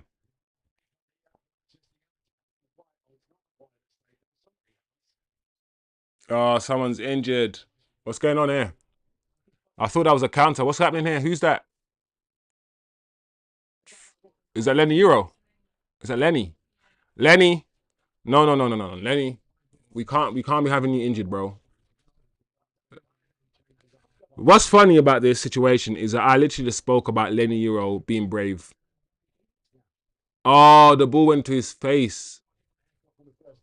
and it hit his temple. You know when the ball hits there, the side of your head. Oh yeah, yeah, yeah. That's a Mike Tyson punch in your face.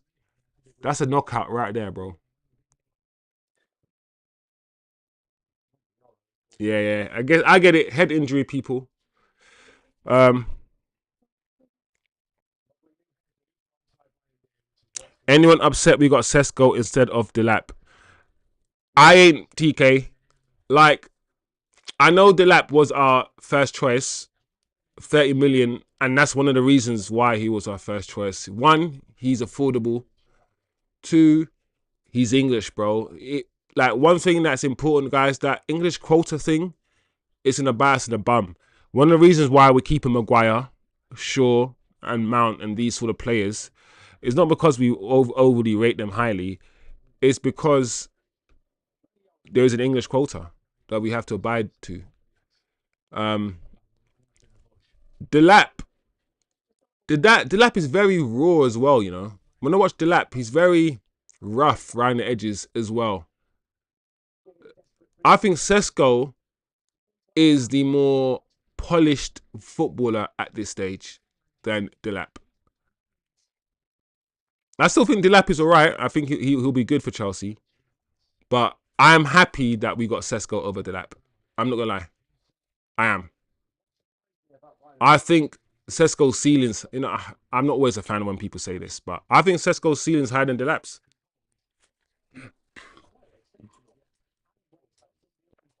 And Mbeumo, bro. Some of Mbeumo's touches, man.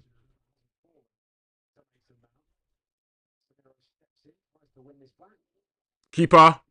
No, what a ball. One thing about Fiorentina, yeah? Fiorentina know each other, bro.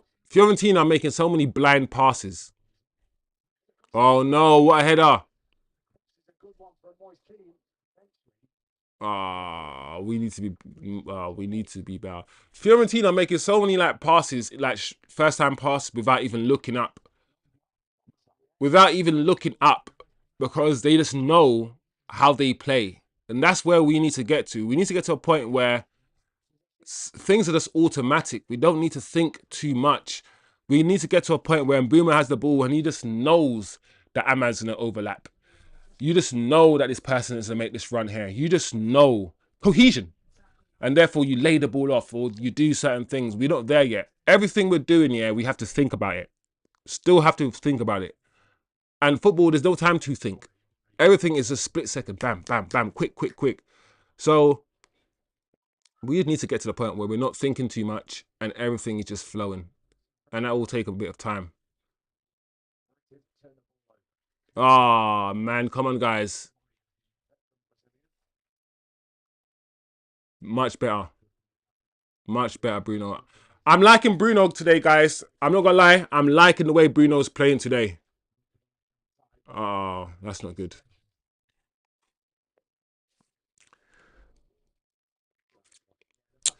Mount is the coach's pet in terms of his application of tactical detail.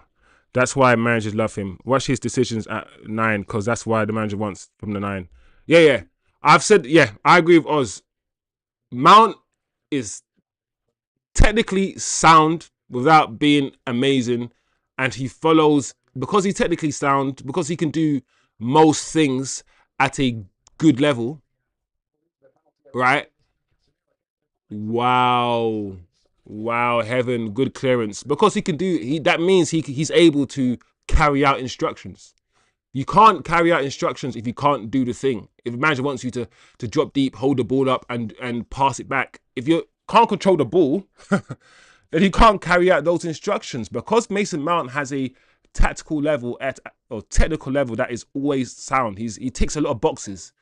He can therefore carry out instructions. My issue is he's not going to do anything amazing.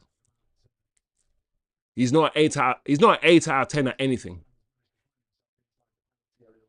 He's just average or good at a lot of things. Mason Mount. That's how I see Mason Mount anyway. That's how I assess him as a footballer. I get why he's the manager's pet. I get why managers like him. Especially these new kinky managers, bro. These 3-4-3 managers and these. Look at him now. Look at Mason Mount now. Look at him now. That's good for Mason Mount. Very good. Oh, Bruno. Bruno made a bet that he will score against David De Gea. That's why. Listen, I don't blame Bruno for shooting from there. Actually, that might be his first shot in the whole game, and you know Bruno loves a shot. That's good from Casemiro. I like that. It's a good move. But I don't like the way that these guys are going to over the top praise Mason Mount for it. Oh my god, his pressing is amazing. He pressed and he won the ball back, bro. It was a good thing. Let's not overdo it, commentators. Flipping heck. Oh, that's a good header. All right, Maguire. Oh, that's a decent ball in. Focus, people. Well done. That's nice. All right, counter attack. What can we do here? Decision making, people. Decision making. Ahmad's on your right. Bruno's in the middle. Give it to Bruno. Bruno. Okay. Ahmad slowed. Ahmad. Decision making. Ahmad. Oh, that's not good, Ahmad. That's not good. We need more from Ahmad. Listen, Ahmad's one of my favorite players, bro. You know when your expectations of a player is very high. So I'm gonna get on him, Ahmad.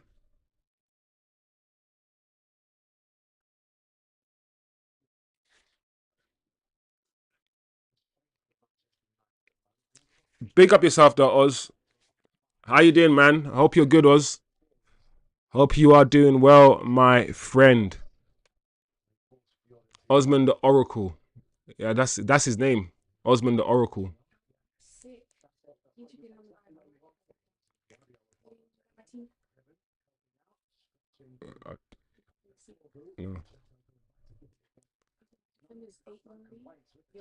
Oh yeah, we're supposed to do the fantasy football thing, aren't we? I'm gonna see if I can do it today. There's so many things to do in life, bro. But yeah, I need to sort.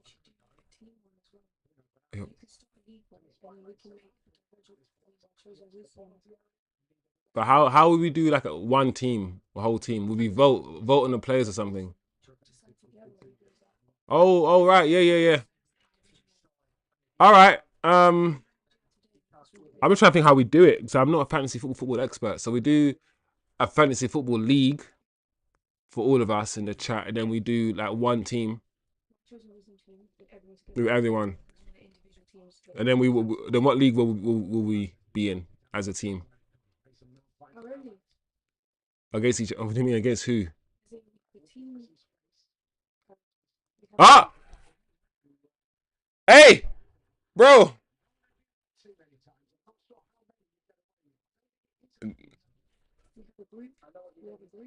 Yeah, but what league? What league? Oh, all right. So we have individual teams and a group team in the same league. So I'm so slow, guys. Because I'm trying to watch the game and analyze the game. We had two predictions: 1-2 and 3-1. 3-1 still on the cards, people. 3-1 is still on the cards. All right, guys. This is what we're gonna do. The first thing, the easiest thing to do is to set up a fantasy football league. Yeah, for the channel. Yeah, everyone obviously makes their team, and we all have our team within a channel. And then hopefully later on in the week, maybe Wednesday or something, we do a show where we make our own team together and we go. Listen, this might take long and loads of disagreements, but we will try to build a team together. I don't know how we're gonna do it, but we're gonna try to build a team together as well. So yeah, we'll try to figure out a cohesive way to do it. But yeah, we'll start the league for the chat, the fantasy league for the chat first. Maybe like tomorrow or something. I'll set it up, and then when we have our evening session, I'll post a link to the fantasy league, and then we will do we'll try to build a team together as well. Like I said, so that should be fun. You know, yeah, and of course, once the league starts, you are welcome to share the link to friends and whatnot, and family or whoever. So no, something fun for the chat outside of normal football, I guess. So yeah, man, let's do it, guys. Let's do that. Let's do it. Let's do it. Let's do something fun, man. Let's do it.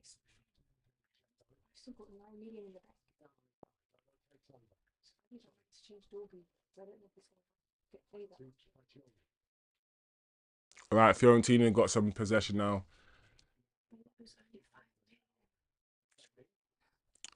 We are nicely in our sort of like lower block, lower to mid block right now. And we're not allowing Fiorentina to pass through, and we're pushing back. Nice. I like this. Pressing back. We're pushing back. Pushing back. Good. I like this. I like this. We push them right back. Close down all the passing lanes. Oof.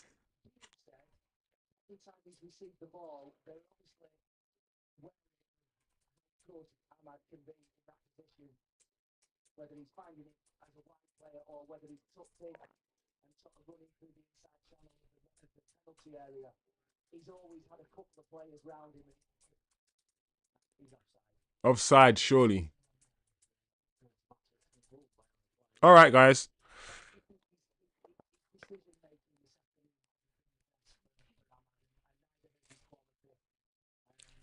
Yeah.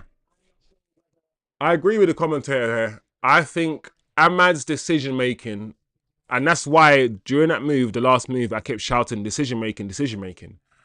The reason why I kept shouting that, guys, is because Ahmad's decision making hasn't been the greatest in this game. And I never thought I'd be on at Ahmad. But we can't be having our favourites, bro. Nice. Go, Ahmad. Forget. You listen. Let's see what you do now, bro. I've just talked about your decision making. You didn't just slow the ball game down so much, Ahmad, bro. Oh, lucky Cunha. He saved it. What a shot.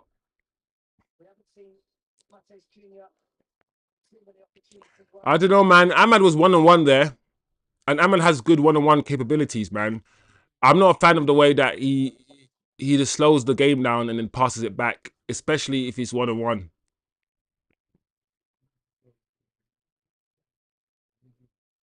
All right, guys. Corner.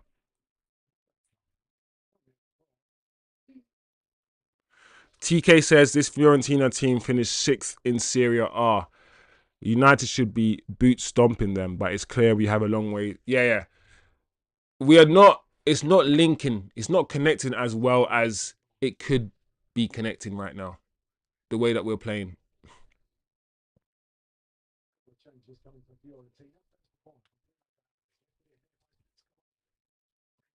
Oh. Oh.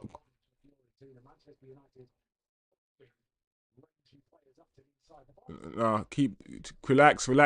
Dorgu. Nice. No. Yeah. But maybe if it was, because it's the app, maybe if it was on the TV, who knows? I mean, METV is a TV channel before it was an app. So you get it. Oh.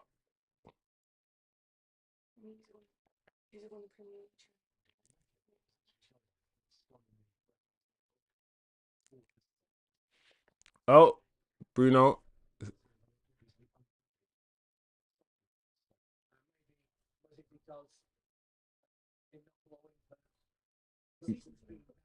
Nice, Dorgu. Big up everyone in the chat, people. Big up everyone in the chat. If you're just passing through, just remember to smash a like on entry. It's a new channel, small channel. So every bit of interaction helps the algorithm rhythm, you know.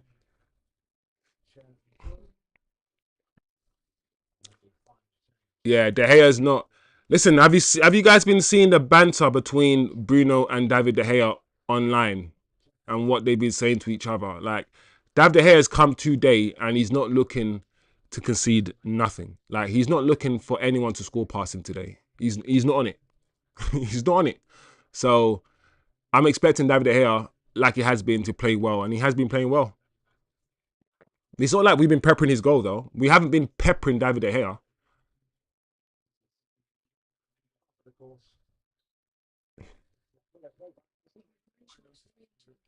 Yeah, we've had 9 shots apparently and only 3 on target. So he hasn't had loads of saves to do, David De Gea.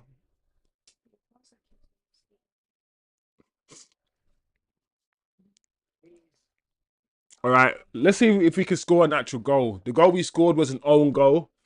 We haven't actually scored a goal today. So let's try to score. Let's try to create a chance and actually score a goal. Otherwise, this is the same as last year. Cunha and Mbeumo, and still none of them have scored. Cunha's played what, 4 games? No goals? No assists? Oh my lord. Oh man, that is not unlucky, guys. Unlucky. Let me see this again. So Maguire's flick on. Oh, was it Casemiro? Heaven and Casemiro collided. Oh no, he put Heaven has pushed Casemiro away. That's funny, you know.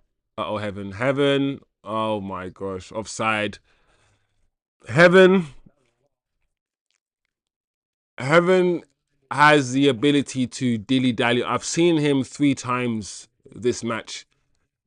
Dilly dally a bit too long on the ball, Heaven. He needs to make his mind up a lot quicker. A lot quicker.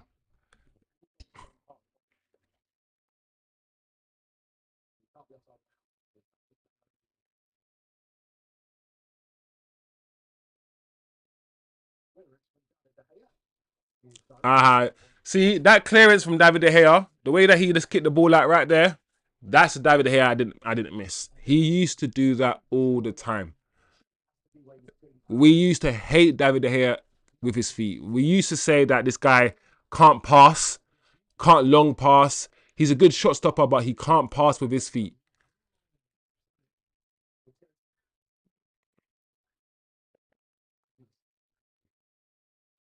Ah, that's nice.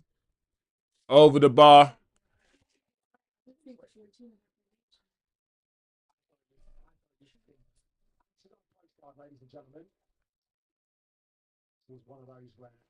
Do the Fiorentina shirts not have names on the back, TK? Good point. I don't think they do, bro. You're right. No names. No names on the back. Their names don't matter. In the wise words of The Rock, it doesn't matter. I remember that song with Wycliffe John. I got a million girls in the West Indies. It doesn't matter. I got. how the hell did The Rock get "It Doesn't Matter" in a song? It doesn't matter. The Rock was the guy, you know. Who in the blue hell are you? Turn my foot, get my foot turning sideways and shove it up your candy ass. Here we go, here we go. Oh, man, get it. Cole. Oh, lucky, unlucky. Yes, good, good, guys, good. Oh, man. Oh, unlucky, unlucky. It's there, guys. We're getting. This is the last actions. This is don't shoot. Oh wow, go on, Maguire. I said don't shoot. Maguire said shut up, chosen. There we go, guys. Much better. Keep going, man. Keep moving the ball. This is better. Dorgu. Ah, Dorgu. Bruno, I'm not gonna lie, Bruno. I have no idea who that pass was to, so I'm glad it was cut out. That ball, the pass was too heavy anyway, and it was too straight. It was gonna go straight at the goalkeeper. I have no idea what Bruno was trying to do there. I thought Bruno was gonna clip it over to, was it Ahmad's run? Ahmad's making a run from outside to in. Guard Maguire. Look at that shot from Maguire. Look at that shot from Maguire.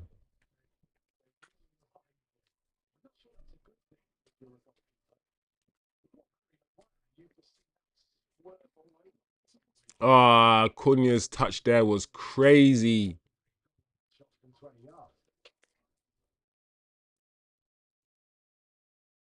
Much better. Oh, good. Both Cunha and Mbeumo have had good games. We need to give. I think they just need to get the ball in the final third a lot more.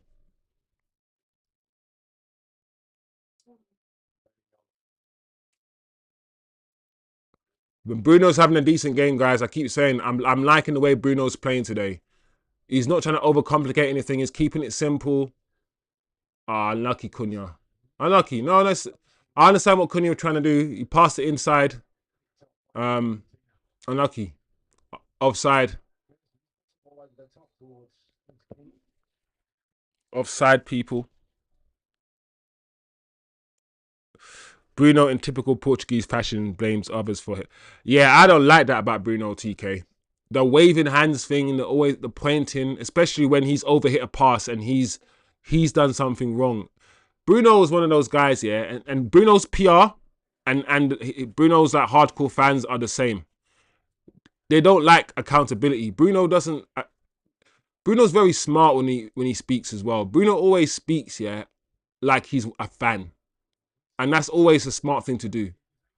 We need to do it, and we need to get better. Bruno doesn't say or will never admit to anything he does, like, oh, I need to keep the ball better or something. Oh, his own player.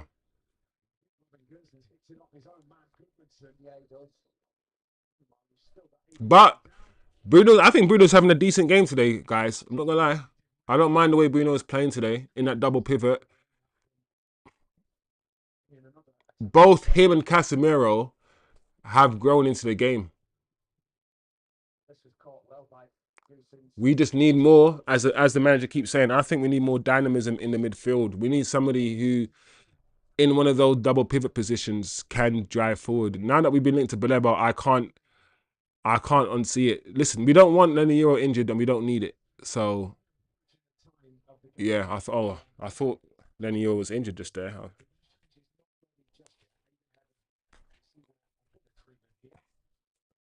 Oh heaven.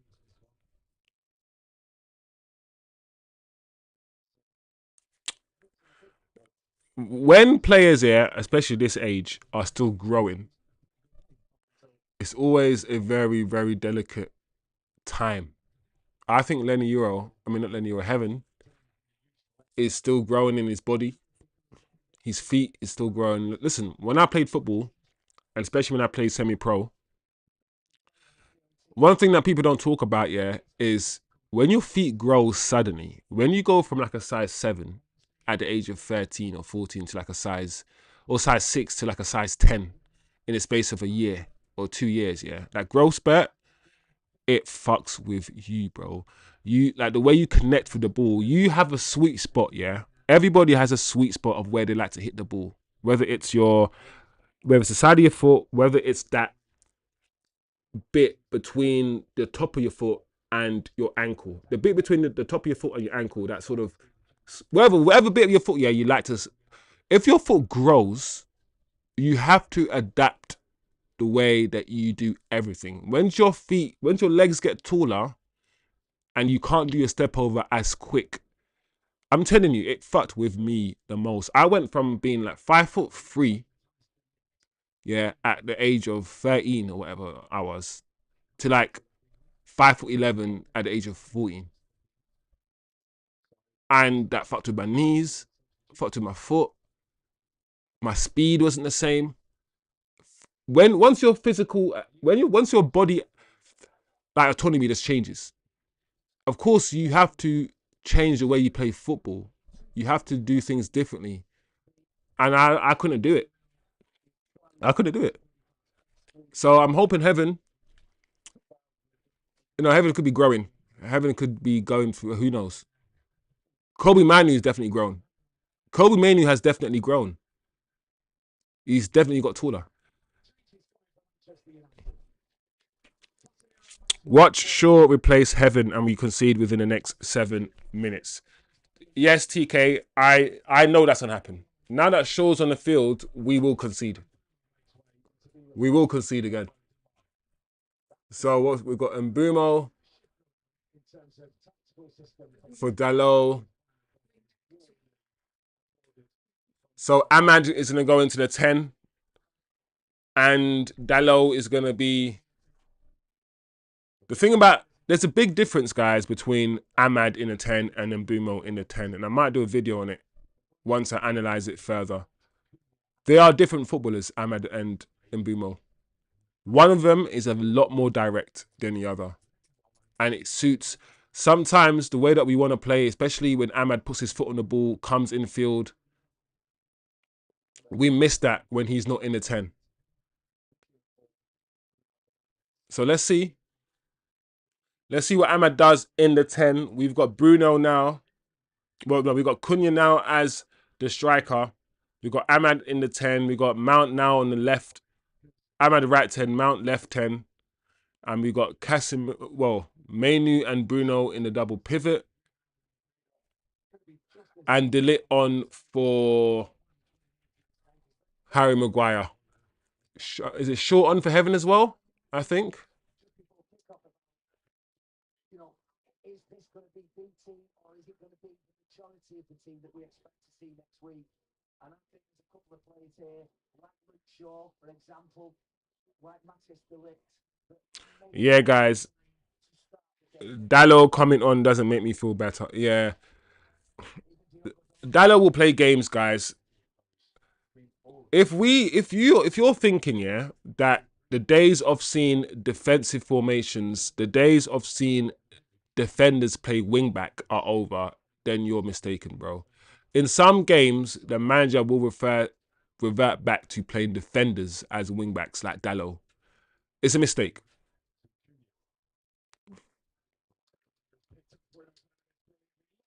I wish Bruno had skill, bro.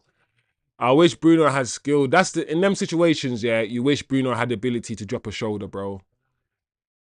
You wish he wasn't so stiff as a footballer, bro. Because all Bruno had to do was drop a shoulder and he would have evaded that challenge, man.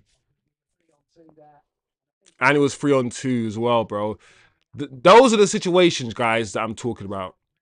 Another club, yeah, another team, a Man City with Mamouche or whoever in their team. Oh, Cunha's doing well there. Yeah, see, Ahmad plays the 10 role differently to Mbeumo.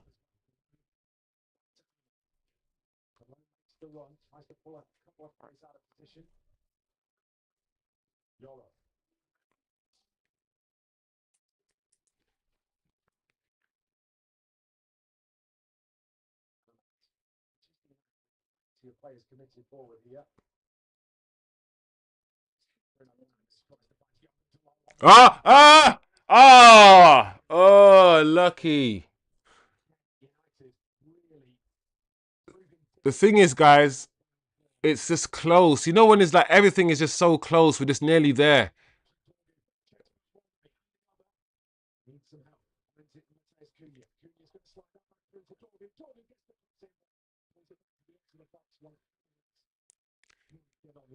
Ahmad trying to win the foul there. You're not going to get that foul, Ahmad, but he could have been fouled, but you're not going to get it.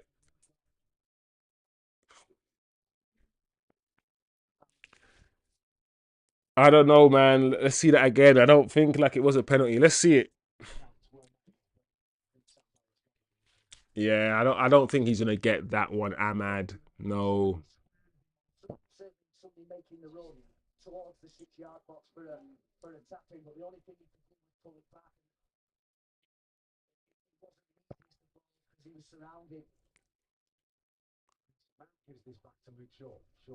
Ah, sure. Come on, man. Yeah, like I said, guys, you know what? We have better players. Well, it's one of those ones where we can say that this is better, but we need to manage our expectations. How much more of an improvement are we expecting to see in what space of time? Because this is an improvement, but everyone has different expectations. So some people in the chat will be like, yeah, but it's not an improvement enough, right? Based on what we have now. And then some people will say, well, we're on the right track. So as long as we're on the right track, the improvement that you want will come, but it will just take time because, cohesion, which is a word I have been using, it takes time to develop. So I don't know how you guys are going to analyze this game. How much are you going to read into this game? But this has to be the team that we start with. Either the team we finish with today is going to be the team we start with. The Luke Shaws, the Kobe Mainus, Amads, or the team we started with will be the team that we start against Arsenal. I think is more likely the team we started with will play against Arsenal, except for Luke Shaw for Heaven. I still think Luke Shaw will start the game against Arsenal. So I think the team we started with today, Luke Shaw for Heaven, is going to be the team we start potentially. Maybe Mason Mount for Bruno. So we'll see. Nice Dorgu. Nice Dorgu. No referee! Referee!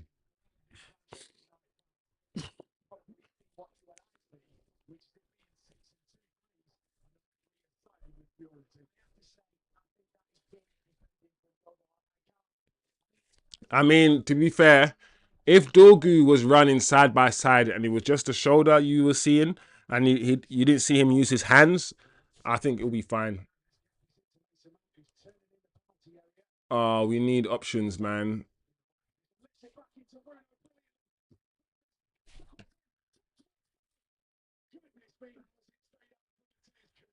How has Cunha not scored? Oh my lord. How has Cunha not scored? Let's see this again. Listen, we had no width at all. Mason Mount again.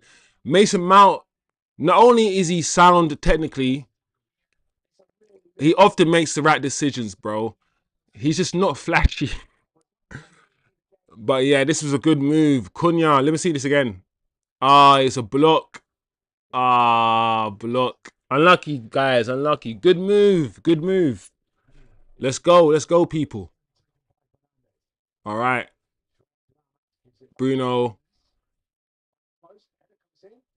Oh my gosh. Lenny Euro headed right into De Gea's arms. We're getting closer, people. We're getting closer.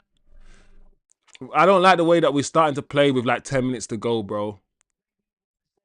Unlucky Lenny, man. He couldn't guide it into the corners. Nice. Dorgu is such a... Dorgu, yeah, is such a fighter, bro. Dorgu is not letting nothing rest. I like it. Yeah, mainly on for Ugarte. I mean, Casemiro, sorry. I keep saying Ugarte. He was on for Casemiro, mainly. Mainly coming fired. Yeah, to Luke Shaw. Well done. That is a pass, that inside pass. Luke Shaw stepped up the way. The only thing about Luke Shaw, yeah, that he plays a position differently to Heaven. When Heaven steps into that channel, yeah, on the left-hand side, he doesn't go wide. He don't. No, that's a lie. He does go wide sometimes. But he runs also infield. Luke Shaw, when he steps forward from that left centre back position, he runs to the left wing back position. He runs wide. He runs wide. So Milton says, so this is the Fiorentina team that finished 6th in Serie A last season. That's quite good. I mean, it's not bad. We finished 15th. So it is what it is. But the Italian league, as we know, is not rated as highly as the English league. So that's the context.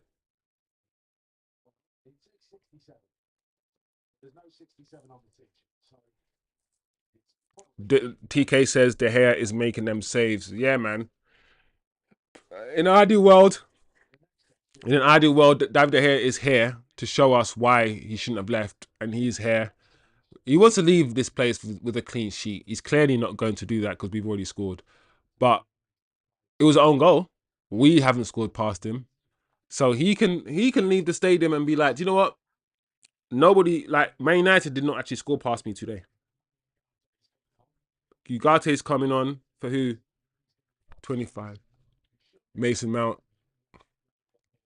So Ugate's coming on, which means Bruno is going to be pushed into the 10 position.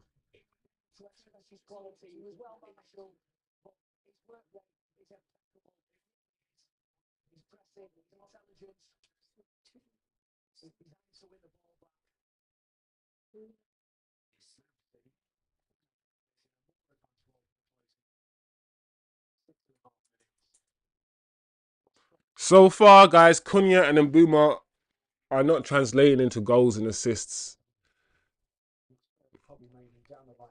Cunha's played, what, 3 games now?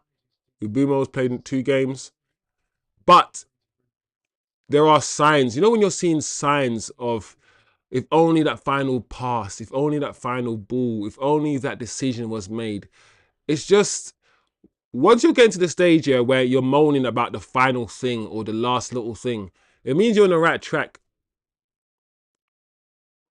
Because in some games, yeah, we're not even getting chances. In some games, yeah, we're not even creating opportunities and we're playing badly. But at least now, we're creating 1 or 2 opportunities. It's just the last pass, the last bit of action. So I think it will, well, I hope it will come, man. I really do, guys.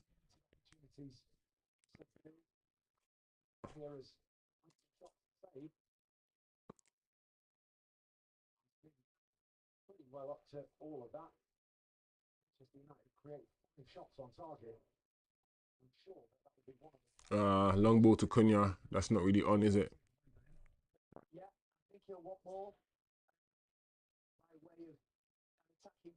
Oh, you're very, very, very lucky, boy. Ugarte was pressuring you.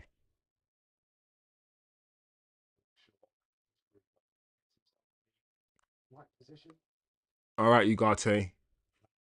You were the pressing trigger before. Oh, Ahmad.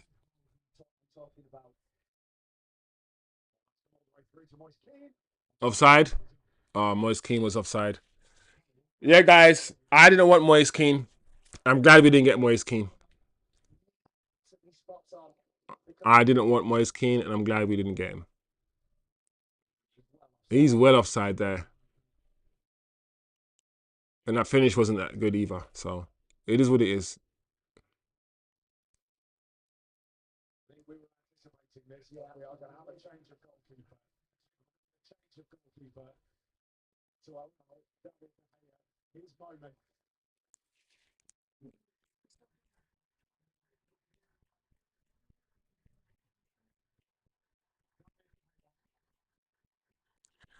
David De Gea.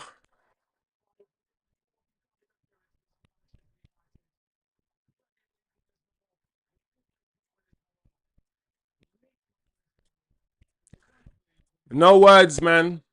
Well done. 13 years, Premier League title, FA Cups. He's won everything at the club. Great. Good stuff, man. Good stuff. Well deserved. Well deserved.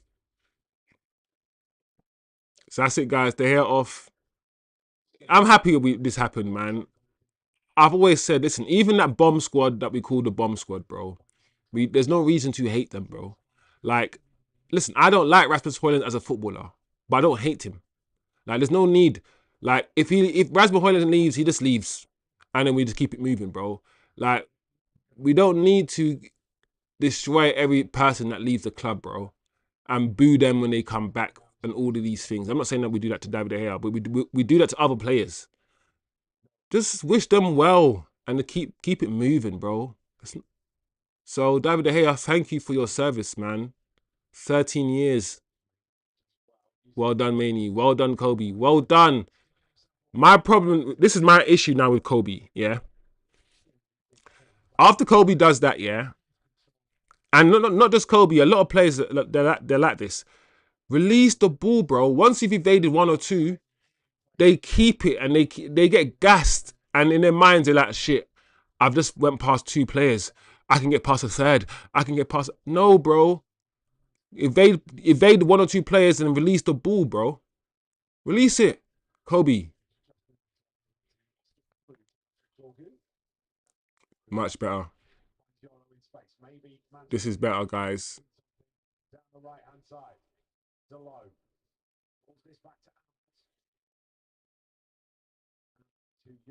Oh, Lenny Euro. Oh. Milton said it looks like a lot of appreciation for De Gea.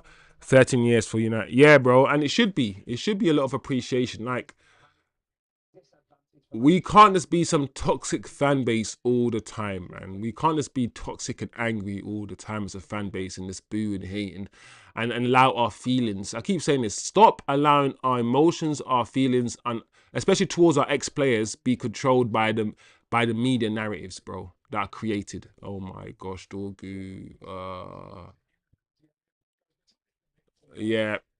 That's why I said I'm glad we don't have Moise Kean, bro. He should have done. Moise Kean should have done better there.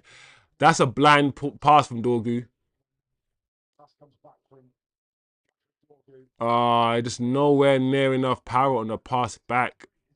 Oh wow, that would have been in the Premier League. In the Premier League, we would have been punished, bro. We are lucky. Good defending from De Ligt as well, but Moise Kean got to do better than that, man.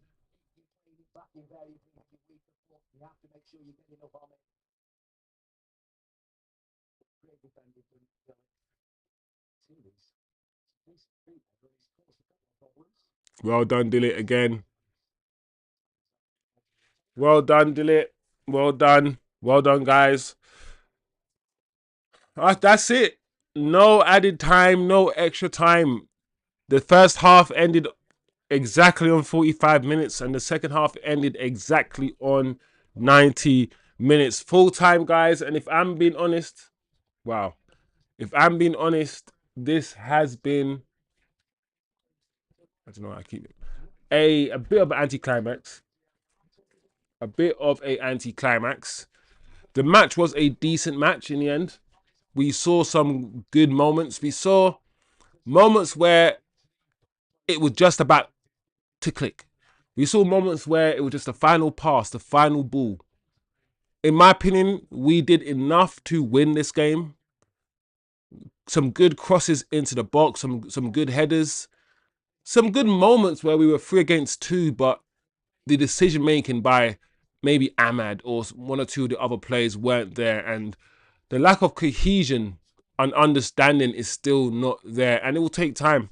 It will take time. The question is, are people seeing what the manager is trying to do? Do you believe that what's happening or what's happened or what's been happening on the training ground is being reflected in these games now? Are we seeing something clear from the manager? And I'm not going to lie, while I am seeing things, and we did speak about it in other watch-alongs, there are patterns. We're trying to see what the manager is trying to do. But I want more. I need to see more. At the end of the day, it's all about expectations, guys. What are people expecting? Where are people's expectations with regards to how we are playing? Are you expecting us to be playing better than this at this stage? TK, have we lost Heaven? Is Heaven injured? Because this could be a long-term concern if he is injured, or did he just get taken off because we wanted to make changes. I hope he isn't injured because Heaven has been injured twice. We only bought him in January, right? We only bought him in January, and already he's had 2 injuries since January. So I just hope that he doesn't have another injury because, especially with young players, guys, we know if you get injuries early on, it could change the whole course of your career. Look at people like what's that Twan Sabi. When I first saw Twan Sabi, I thought Twan Sabi was going to be one of the best defenders in the league. He had everything. The injuries has messed up Twan Sabi. He hasn't become the player we wanted him to become or thought he'd become, and a large part of that is due to the injuries that he's had. So I hope Heaven doesn't go down that route, that path, doesn't have that trajectory, and that we manage him. So what's going on? Is it penalties?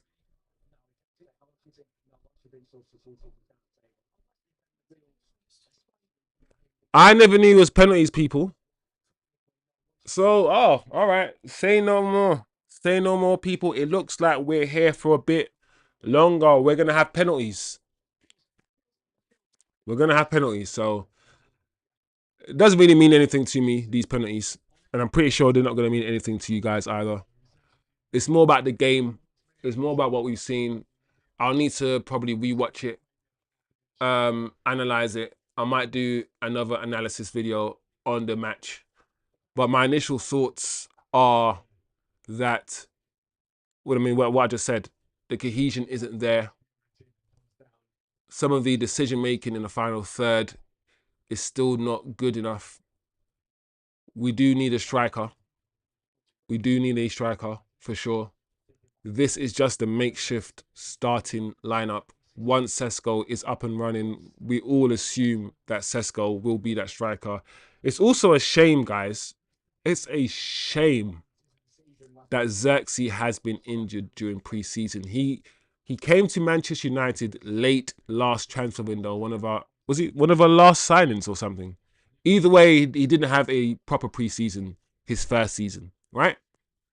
And I was hoping this season he would be the one striker. He would have a pre-season like the rest of the guys, gel with the guys, play with the team, start the season well. He's just been injured, so we haven't been able to see him. And I was hoping that this season will be Xerxes' season as well. So if he's injured, and SESKO's not injured, so Moise Keane taking the first penalty, people. First penalty, here we go. Go, he scores, bottom right. Keeper's left. Keeper dived the wrong way. 1-0 to Fiorentina on penalties. A little cheeky little stutter as well. I mean, it wasn't really a good penalty. I mean, it wasn't the cleanest hit penalty. The stutter is what did it, if anything. I mean, if the keeper dived the right way, I reckon he saves that Moise Keane penalty.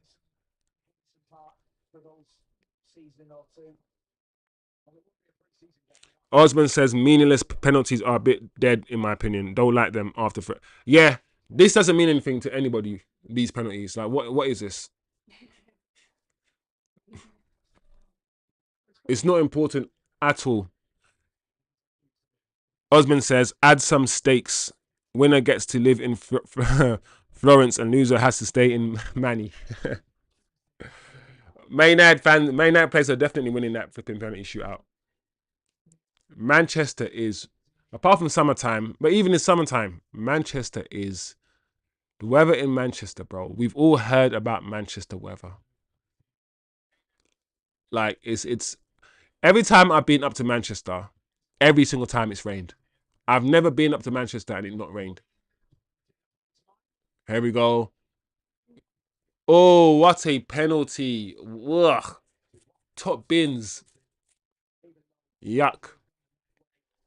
What a penalty. He slapped that. Oh.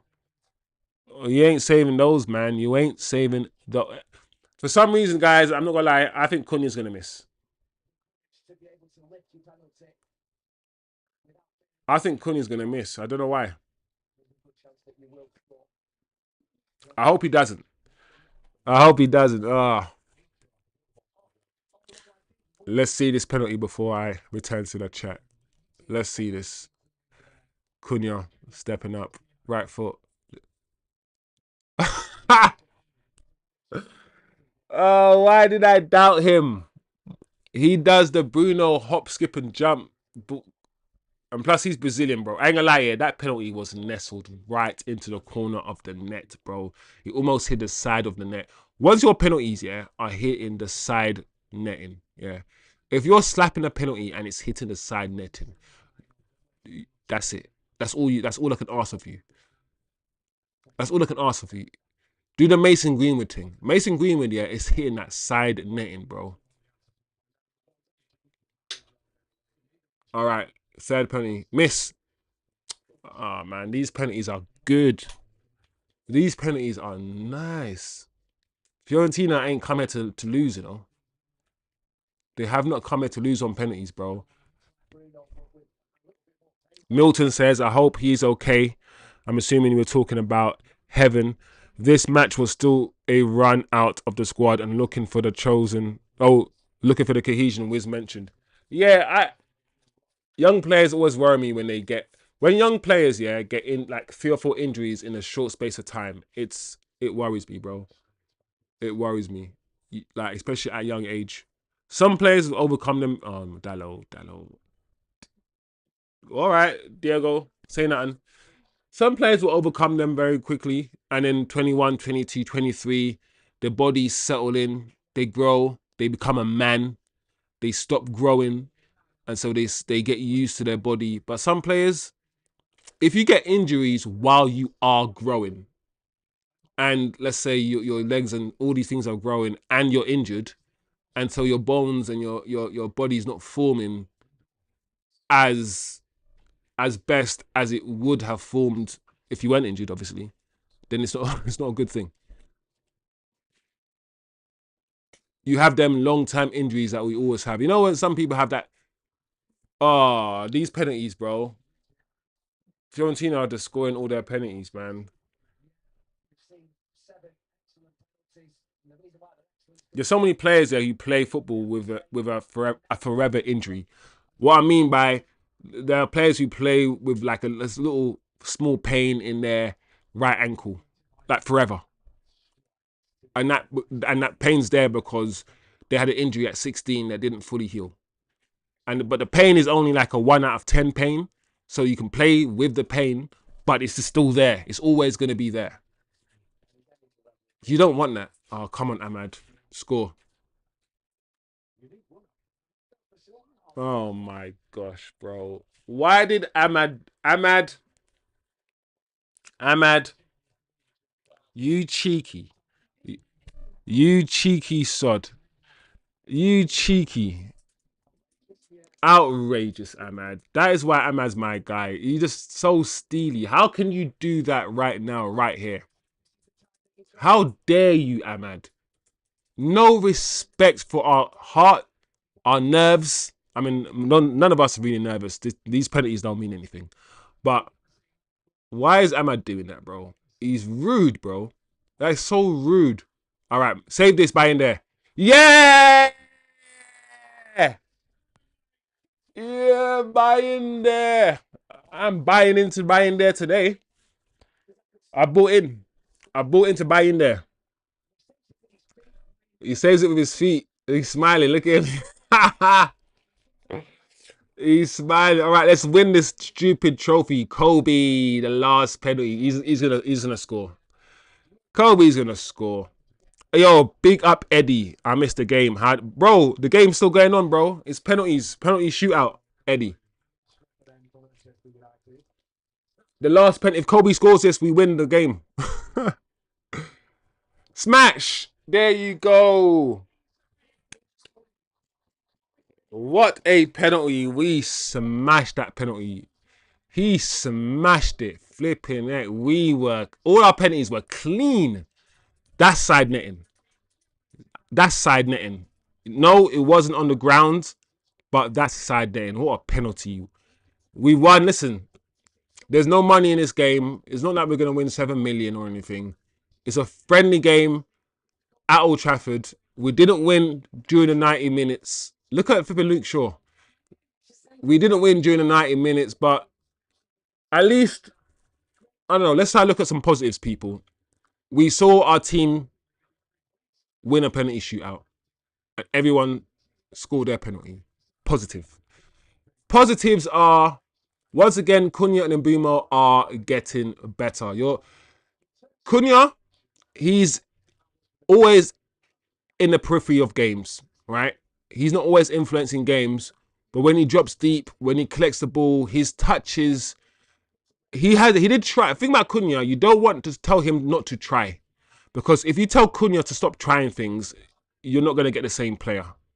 Some of his little tricks and flicks, especially at the beginning of the game, they weren't happening. He wasn't achieving anything. They weren't coming off.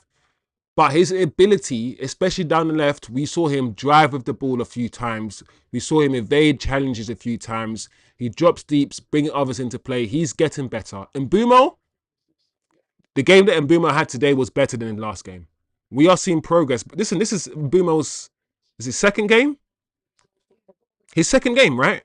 Everton was his first game. This is his second game. He's still not fit. He's still not ready. But today he played better than the last game. His first touch in Mbeumo, when that ball is fizzed into him, when he drops into that channel, his ability to turn, and as I said before, his first touch is always in the path or in the direction, yeah, of where he's playing. So if he wants to run that way, his first touch will be that way. He's not going to take that's a normal first touch, which is what I call it a, what's the word I'm looking for? When something is average, an average first touch where the ball is just in front of you. The ball comes to you, your first touch is just to control it. Where Mbeumo, his first touch is to, listen, I'm going to go either left and I'm going to go either right. And my first touch is going to be in the direction I'm now going to run into. I like that about Mbeumo. The more I watch him play, the more I like his understanding. He and Ahmad, that connection needs to be developed. They need to have conversations, not just, not just play together on the training ground, but they need to have lunch together and have conversations and talk about how they want to play. They need to have conversations, i.e., when I'm inverted, you stay out wide. When I'm wide, you invert. That cohesion needs to be better. Mason Mount was good today. I like Mason Mount's game. Mason Mount kept things very simple. Think about Mason Mount, I said many times. Technically, he's at a good standard. He's a good standard of a footballer. He's just not amazing. Today, his decision making. When I spoke about decision making today, one person who had good decision making today was Mason Mount. He often, more times than not, chose the right pass today. He did. Where sometimes I felt like Ahmad today, once or twice, he didn't make the right decision. He didn't come in field when he should have come in field. He didn't stay out wide when maybe he should have stayed out wide. Ahmad still had a good game, guys. Ahmad had a good game. Look at the trophy, guys. We're about to lift this little Snapdragon trophy with the Snapdragon logo in the middle. Whatever. But yeah. So there are some positives to take from the game. We are still learning to play down the middle. In my analysis video before, guys, I said that we are getting better at playing down the middle. No longer are we just going out wide and trying to cross the ball in. We are trying to penetrate down the middle, which means, as you can see, even watching this game, people, we are overloading the middle as well. I think we do it slightly better when Ahmad in the 10, because Ahmad puts his foot on the ball when he comes in field and he tries to link the play, whereas Mbeumo will come in field to pass the ball in field, and then Mbeumo will make a run. So Mbeumo will come in field, pass the ball in field, turn and make a run, evade the midfield area. Just so, well, Ahmad, when he plays there, often he will come in field, put his foot on the ball, pass the ball, sometimes stay there and offer another person in the center of the pitch. So they play the role differently. I think it's good to have different players with different profiles who play roles differently, so the manager has options in terms of how to construct this team. This team is not finished. A Baleba right now would do us wonders in that midfield, guys. Absolutely wonders. That's definitely something that we miss. Someone who can cover the ground and move the ball at speed, with purpose, with skill across the ground from defense to attack. Baleba can do that. Casemiro and Bruno, they start, especially Casemiro, started the game slowly today. Gave the ball away a little bit. That seems to be the thing I say about Casemiro every game. Starts slowly. Gave the ball away a bit too much. But Casemiro grew into the game, made some important challenges, important blocks, was a presence at set pieces. But the issue with Casemiro is still evident. It's still the same, guys. We all know it. His lack of legs, his inability to cover the ground off the ball. Bruno, he was decent today. Bruno kept it simple. In that double pivot, he has to keep it simple. He can't play as expansive as he would like to play in the 10. Of course not. In the 10, you've got more opportunities. You've got more... it's more acceptable for you to try things, for you to lose the ball. In that double pivot position, he has to be more secure. And I like when he's in that double pivot position because he's forced to look after the ball better. He's forced to be more secure with the ball. And he was like that today. I've got no... Listen, Bruno's not my favourite player. I could spend a lot of time criticising Bruno. But today, him and Mason Mount actually were good today. They were decent. Lenny, I've never had any issues with Lenny's game. Lenny will be £100 million player in the next 2 years. We bought Lenny Euro at 60 million. I reckon in about 2 years he'll be worth 100 million. Lenny is just good, bro. I've got nothing negative to say about Lenny Euro. People will try to find negatives. Lenny is just class, bro. It's quality. Heaven today. A few times today we saw Lenny Euro. Heaven do what I think a lot of young defenders do. And what young defenders don't have is the concentration over the 90 minutes. You have to be a defender, yeah. The best trait you have is you got to follow that attacker. You got to be focused. You got to understand what kind of runs the attacker is making.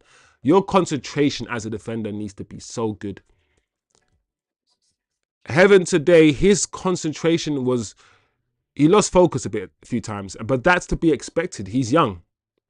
He's a young defender. So, all in all, some things to be positive about. Tactically, some things to be positive about. But we're not there yet, guys. We are nowhere near. So, that's my general analysis of the game I saw. Let me know what you guys thought. I'm going to do of course, my post-match reaction. I'm going to post that up shortly. But let me just quickly look up the chat to see what you guys are saying about the game today. Milton says, hi Eddie, level at full time. Yep, Kobe won the game for us. The score doesn't seem... the scoreline isn't flattering, but more than anything else, guys, I'm looking at how we play.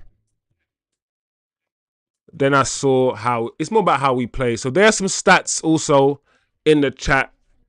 14 shots and only 5 on target, people. We need to do better. We need to be more clinical in the final third. Our decision making, our chance creation needs to be better. When we 4 against 4, when it's 3 against 2, when we have a man more, we need to make use of that chance. We need to do better when we're being presented with opportunities. Our decision making in the final third needs improving, 100%. But we kept the ball at Old Trafford. We had 61% possession. This team is keeping the ball better. It's keeping the ball better. So that's another positive. Our passing accuracy is not the worst either. 88% passing accuracy today. Absolutely no offsides. The absolutely no offside stat is it's a meaningless stat. Because what do you interpret by the fact that nobody was offside? You can interpret the fact that nobody was offside as in nobody tried to run off the defender. Nobody tried to play off the last defender, hence why nobody was offside.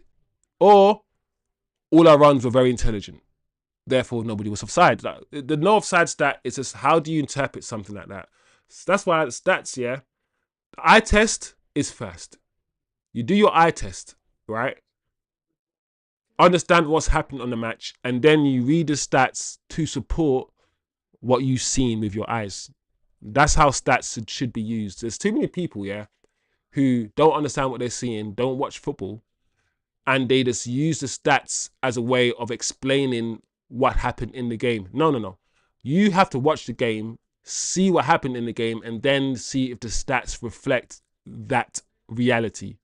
You can't base your reality on numbers on a computer when you didn't watch the match. That makes no sense. And 99% of fans do that now. They do that. So we didn't score from open play, which is a concern. We're creating opportunities to score, but we're not being clinical, and we're not creating many clear-cut chances. And we're not creating many clear-cut chances because the final pass, the final decision that has to be made is currently not being made. It's currently not being made. And we need to be better. We need to be better. So it is what it is. We haven't scored from open play, and it was an own goal, which is not good. Which is not good. And let's not brush up or brush over that we haven't really been free-flowing.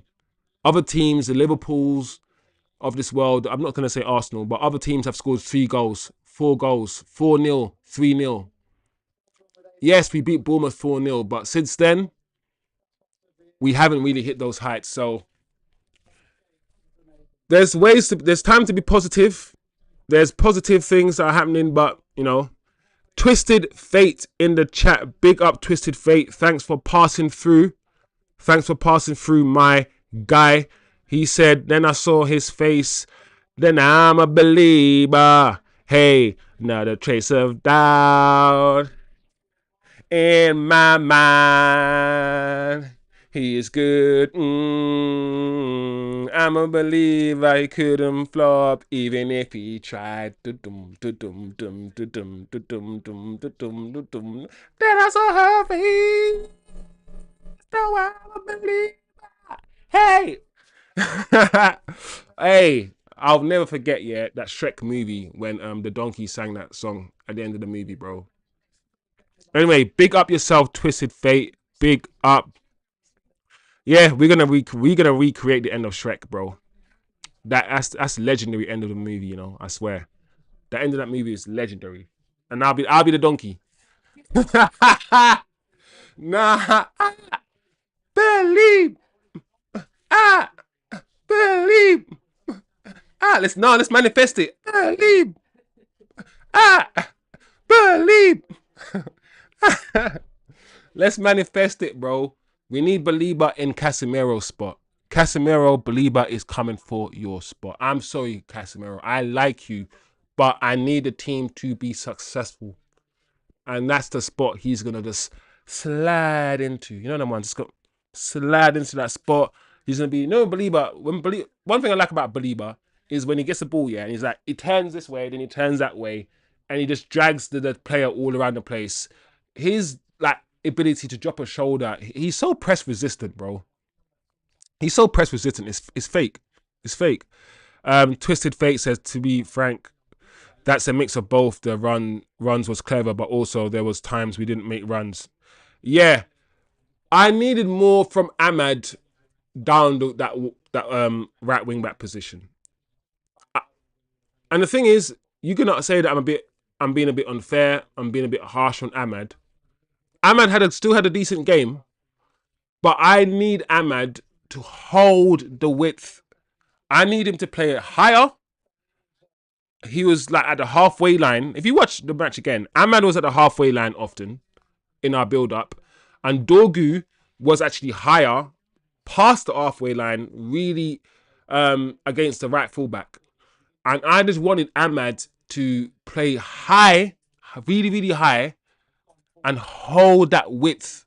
So the back four, the Fiorentina back four, has no choice but to play wide. The fullbacks have to stretch and hold the width, which means there's going to be gaps in their back line for the tens to work in. Our wing backs, I want them to hold it. Not all the time. Sometimes Ahmad's going to have to come in field, link play, be flexible. But when we looked good when Ahmad was really, really, really holding the width. And often, sometimes I saw him running and he would, just like Sancho would do, and this annoyed people when Sancho used to do this.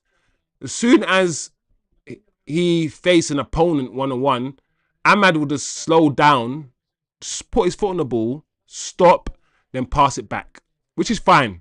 He's retaining possession of the ball, right? You have two choices. You either do the Sancho, run. Then once you face an opponent, pass it back because you know you're not going to beat them and keep the ball. Or do a Garnacho, run, try to beat your man, lose the ball, lose possession, and then get countered. You choose which one you want. But sometimes it frustrated me to see Ahmad in space down the right-hand side. He doesn't have that burst of acceleration and that strength. He doesn't run with strength, basically. Ahmad is quick. He runs with skill. He dribbles really well. But he doesn't run with aggression and strength. Not the way Dorgu does anyway. So I'm gonna be expecting and demanding a little bit more from Ahmad down that side. If I'm being honest, people. If I'm being honest. Yeah, the final pass was lacking, bro. It was always that. It was always that last pass. And that's with cohesion. That's with cohesion, guys. You have some people trying to do overlaps and not being found. You have some people dropping deep and not being found. You have some people coming short, yeah, rather than going long. And you have some people going long rather than coming short. That's just understanding of the players. Once you've changed a whole front line, yeah, because let's not sugarcoat what we've done. We've changed a whole front line, and we want these guys to play football like they've been playing football for 2 years after just 2 weeks of training. That's not going to happen. That's not going to happen. That's why I say in the chat, it depends on your expectation. Are you guys just expecting improvement, which we have got improvements? But if you're expecting a 20%, a 30%, a 40% improvement, if you're expecting crazy improvement and you haven't got that, you might be disappointed with what you've seen. It just depends on your expectation. We are going to get better. If I see this as this is what we look like after Mbeumo's been training for 2 weeks. Cunha's been training for 3 or 4 weeks. This is what we look like when the players aren't fully integrated. How are we going to look like a month into the season? 2 months into the season. So if this is the base, yeah, if we're going to call it the base, then the sky's the limit, right? The sky's the limit. So I'm going to try to be positive, people. The manager, for me, I'm still unsure about Amrim. I will reserve my judgment when the Arsenal game finishes. But let's just see. Amrim's now on TV. He's doing his interview. Let's see what he's got to say. Let me read the chat as well. Eddie says, was it similar game to last season? Eddie, nah, I wouldn't say it was similar to last season. No, it was... No, you're right. It was similar. The only similarity to last season game, Eddie, I would say, was our decision-making in the final third. But I think our decision-making in the final third stems more from the lack of cohesion we have with each other rather than people with bad footballing IQ, if that makes sense. I.e., we don't understand that Mbeumo wants to run wide, and Mbeumo's running wide when he should be going infield and all these things. So it's not just footballing IQ that's bad. It's more we don't have the cohesion. Whereas I think last season Garnacho and Hoyland, and sometimes Bruno as well. We lacked the footballing IQ to make the right decisions. That's how I see it anyway. That's how I see it. Twisted Fate says I was shouting Ahmad run at my TV. Yeah, Twisted Fate. I was the same.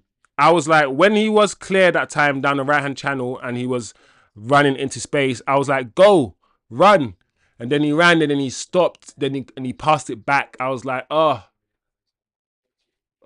no, Ahmad, we don't need this. Ahmad has lost a bit of pace as well. Ahmad actually used to be quicker. He's lost a little bit of pace, Ahmad. Hardy boys. Twisted Fate says, I think it improves with SESKO. He ain't no Rooney, but he isn't silly. He knows when to make the runs and even drops deep to help. I agree. I hope so, Twisted Fate. From what I know of SESKO, from what I've seen, he will be better in that position. We played with a fluid front three today.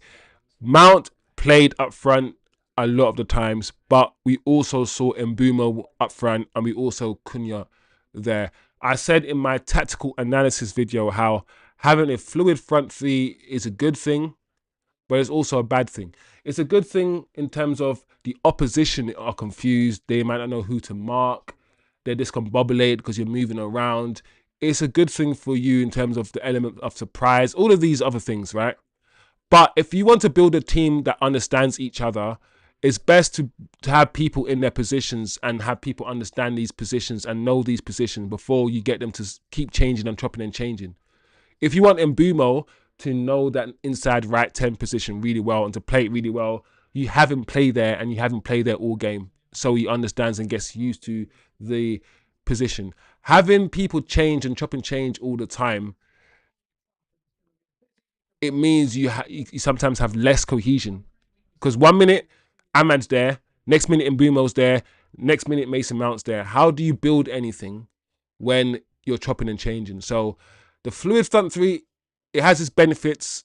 But if you're building from scratch, if you're building a new team that don't know each other, it has its drawbacks. I feel like a fluid front three is something you implement once everything else is done. Once you've got your back line and you know how to play out from the back, once you've got your midfield sorted and you know how your midfield going to play, then you can do a fluid front three. I think once this team has grown and developed, we can start moving around and swapping positions and stuff.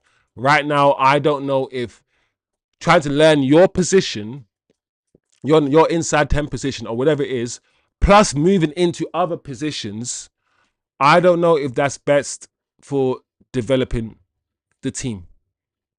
So I'm happy that when Mason Mount left the field, we essentially got Cunha as a striker and Cunha playing up front. I don't mind the fluid front three. I think it will work better with Xerxes up front than anyone else. So I can't wait to see it with Xerxes. But cohesion is first. Building up cohesion and understanding with each other and building and forming relationships on the pitch is the most important thing. And in order to form relationships on the pitch, I have to know where you're going to be. I have to know where you are, how you pass, how you play. There has to be me and you playing on this side every game consistently in order to build up that relationship. That's the next phase of this development, guys. Relationships on the pitch, cohesion on the field and in attack. And once we get that, we're going to be better people. We're going to be better. Let me see what the chat is saying. People.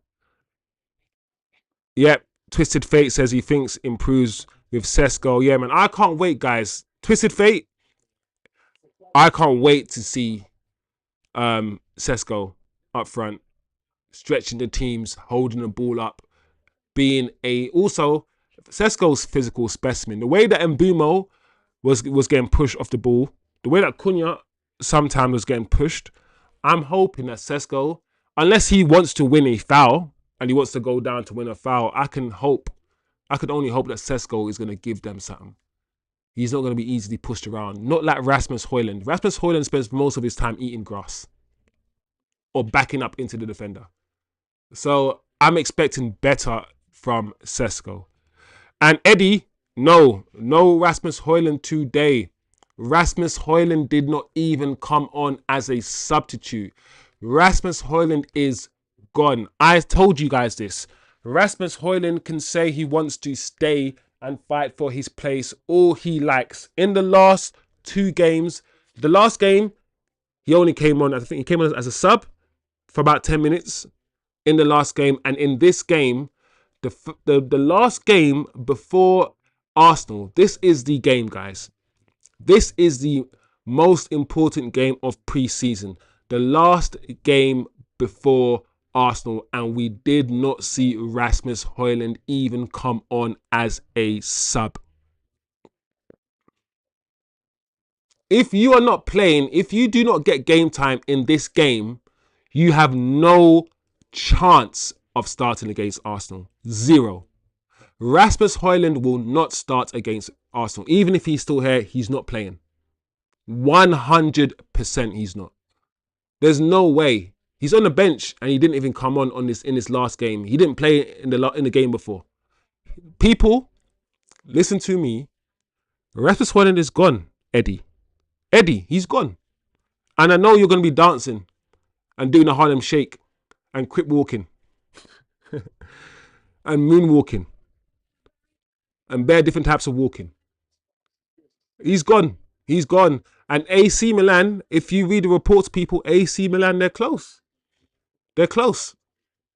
So expect Rasmus to go. Twisted Fate in the chat says, our midfield this game didn't get exposed as much as I thought. Also, it's not an improvement. Could have just been the pace of the game. But Florin was also sending a lot of on balls avoiding mid. Yeah. The midfield, it started shaky. Casemiro started the game shaky, Twisted Fate. But as I keep saying, Casemiro takes a while to get into games. Casemiro never starts games well. If you realize, Casemiro always starts shaky and then ends games strong once he gets into the rhythm. Casemiro is a rhythm guy. He can't just come and start the game and start running around. He can't do that. He needs to understand his opponent and just get into the game. So he started shakily, but I'm with you. The midfield didn't get outrun as much today. We didn't get hit on the counter as much. We played in a mid to low block at times when we defended. We defended in our very, very tight midfield structure. Casemiro and Bruno were close to each other today. I keep saying that in order for the midfield to work, people, they have to be no more than 10 meters away from each other. It has to be Casemiro win the ball, gives it to Bruno. Bruno win the ball, gives it to Cas. They need to work as a midfield two. They need to be a pair. It works better when they hold hands and they attack in a duo. When it doesn't work is when one of the two evades the position. Let's say Bruno, because it's usually Bruno, wanders somewhere and Casemiro is just in the middle by himself. That's when it doesn't work. We need to, even the midfield two, need to work together. They need to work together. The only way I can see us not needing our midfield two to work together is if you get someone like a Baleba, who's a machine, who can, I wouldn't say he can handle the midfield by himself, because he probably still can't, but he's more capable of covering the grass and managing, dominating the midfield by himself. He's more capable of doing it. He probably still can't do it, but he's more capable than Casemiro is. And with someone like Baleba in that midfield, guys, then Bruno can wander around a bit more. He can wander around a bit more because, you know, Baleba can cover the grass.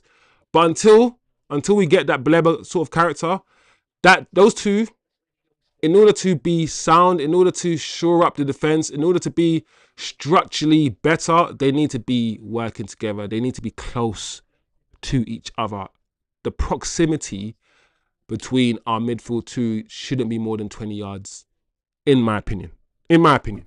Anyway, let's move on quickly before we wrap up this session. But good stream, decent game, guys. Not the best game to watch, but there are moments in that game to be positive, bro. There are moments to be positive. Not sure about the post-match interview, says Milton. You could say United did not lose and eventually 5 good penalties or work in progress. Yeah, I mean, we didn't fully hear Amarim's post-match interview. If I'm being honest, I'm gonna probably listen to it. It was on, but I didn't really listen to his post-match interview. To be fair, 1 second, people.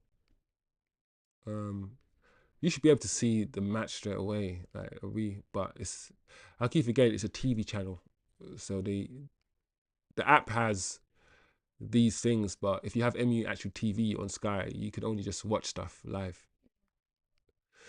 But anyway, let's quickly check the chat. Let's see what the chat is saying before we wrap up. Eddie says Højlund is still hanging on. He wants to stay. Yeah, Eddie, he wants to stay, but listen, he's gone.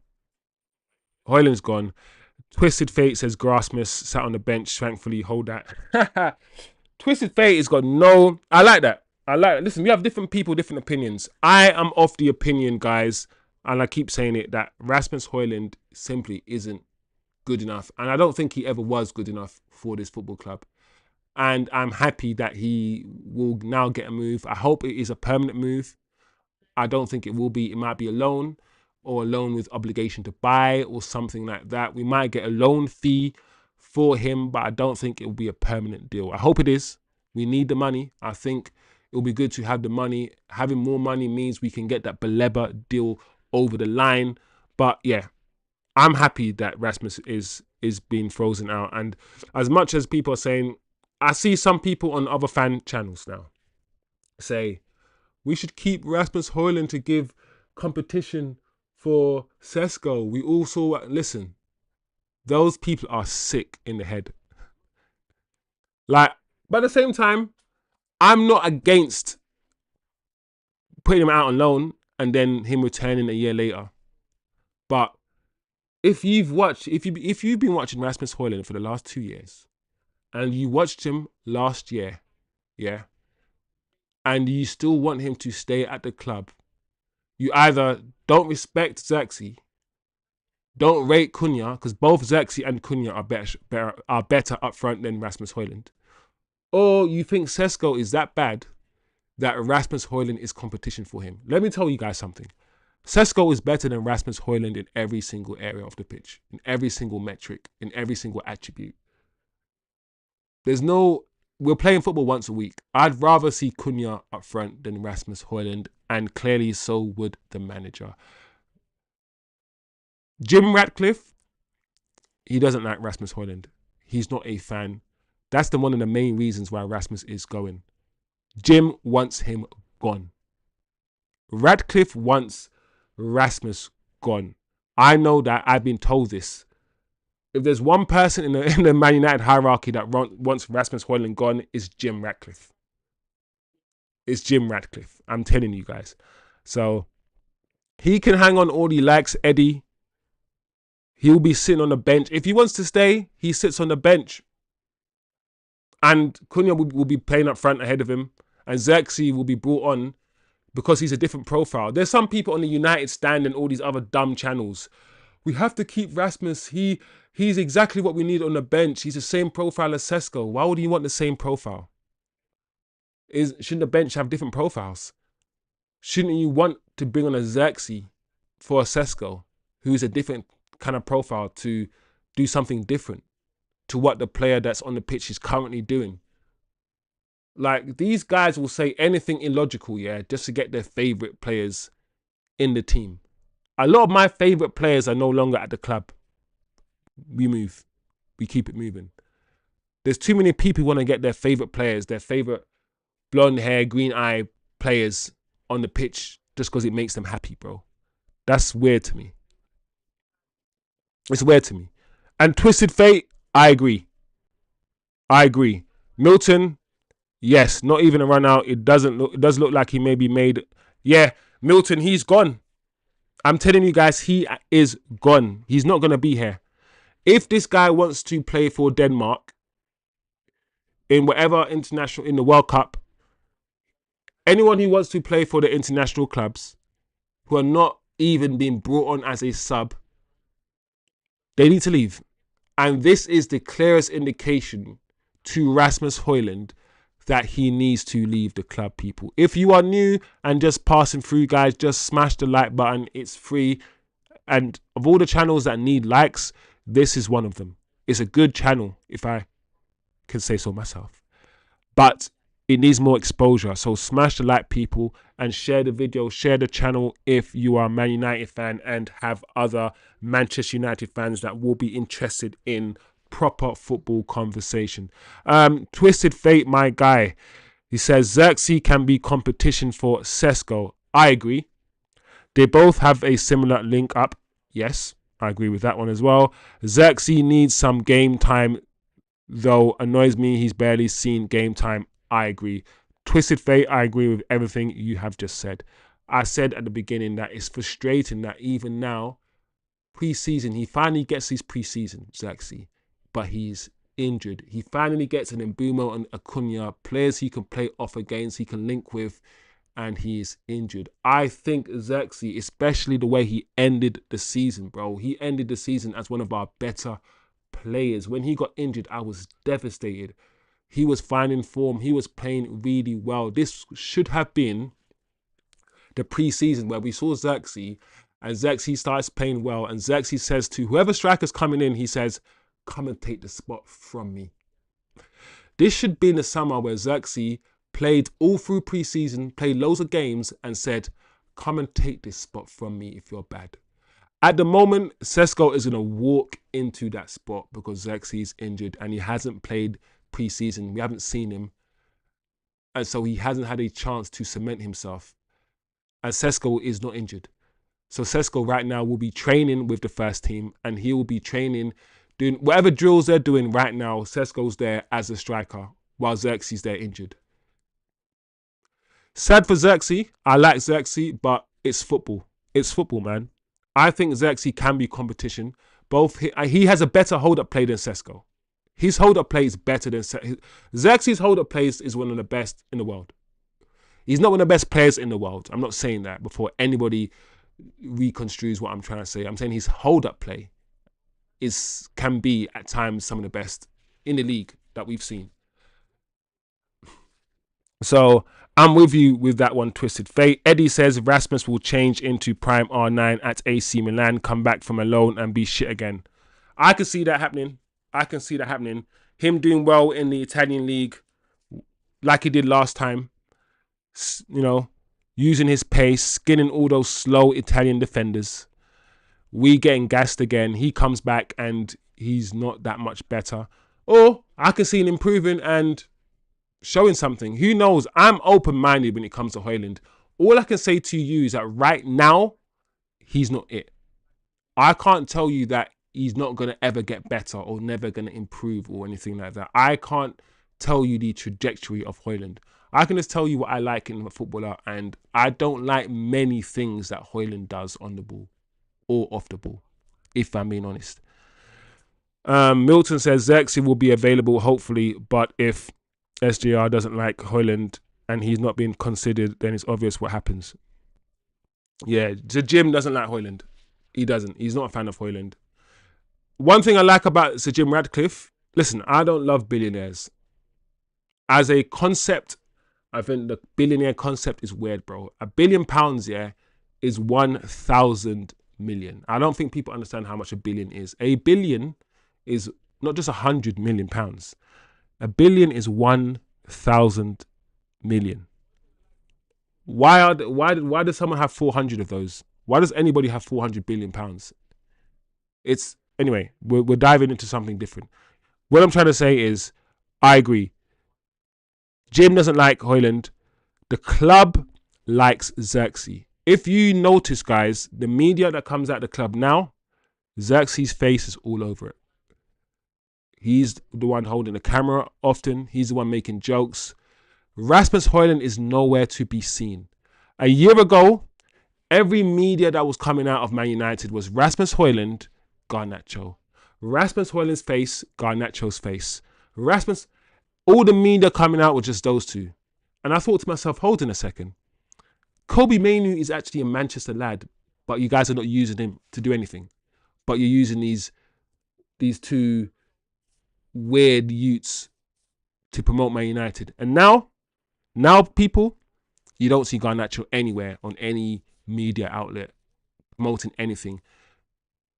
No tweets of Rasmus Højlund, no tweets about Garnacho. Those guys, those two are so far removed from the media, it's crazy. Now you see players like De Ligt, you see players like Mazraoui, and of course, like I said, Lenny Euro and Ahmad, Cunha and Mbeumo. We're now seeing those sort of players. The media's changed, the feelings changed.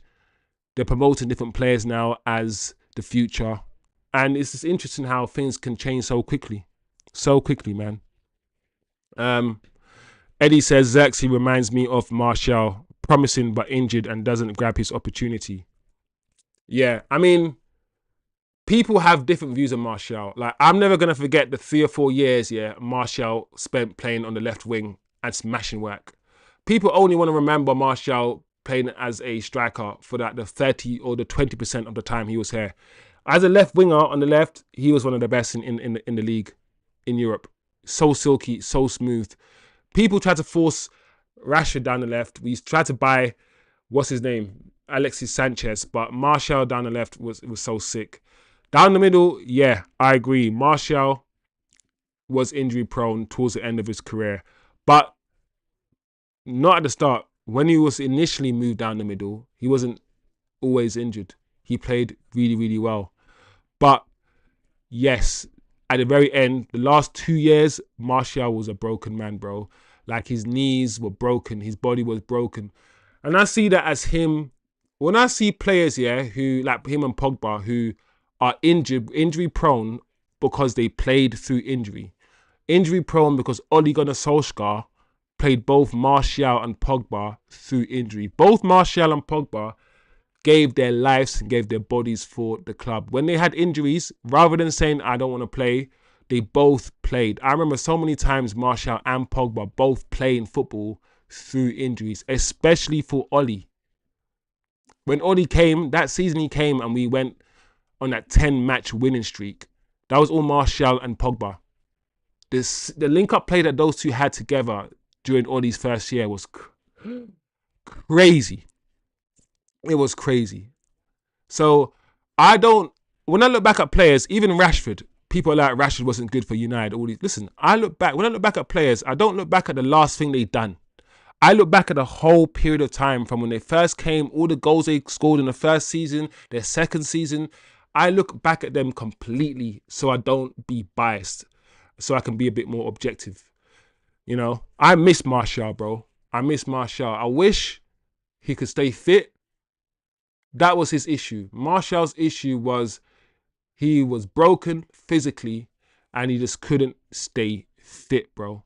He couldn't stay fit, which was a shame.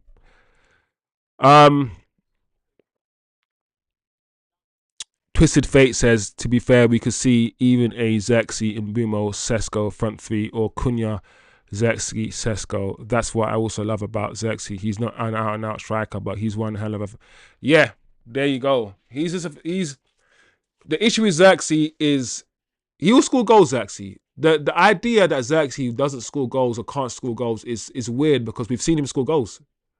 His shooting technique... Now, he's not Harry Kane or SESKO or Gyökeres, and these guys slap the ball, with their laces. These guys hit the ball, sometimes knockable, but sometimes they hit the ball really hard with the inside of their laces. Xerxes, if you watch him, he side foots his shots. He side foots things. He's more precision. It's not the best shooting technique. I'm not going to lie. It's not the best shooting technique. So I don't see Xerxes as ever being a gunsman. Ever being a gunsman like that. But he'll still score goals. If he's in the right place at the right time, he'll score goals. We've seen him score goals and he'll score headers as well. And one thing about Xerxes I've noticed during the course of the season, last season, guys, we saw him get more physical. When he started the league, he was a bit light. He was still tall and big, but he wasn't as physical. He was getting pushed off the ball a lot. Towards the end of the season, before he got injured, he was a lot more physical, guys. He was getting stuck into challenges riding challenges. And for a guy that size, he needs to be more like that in the Premier League. Xerxes is an intelligent player. He clearly understood that in Italy, he didn't have to be too physical, right? And he slowly started changing his game, started kicking out a bit more, being a bit more aggressive because he knows he has to be that way in the Premier League, right? I like players here who adapt to the situation that they're in. Xerxes is somebody who, to me, seems like a player who's intelligent enough to start adapting to things around him. There's a reason why people are keeping him. I was pulling my hair out all last season when I kept seeing this manager, which is one of the reasons why I'm not fully trusting this manager.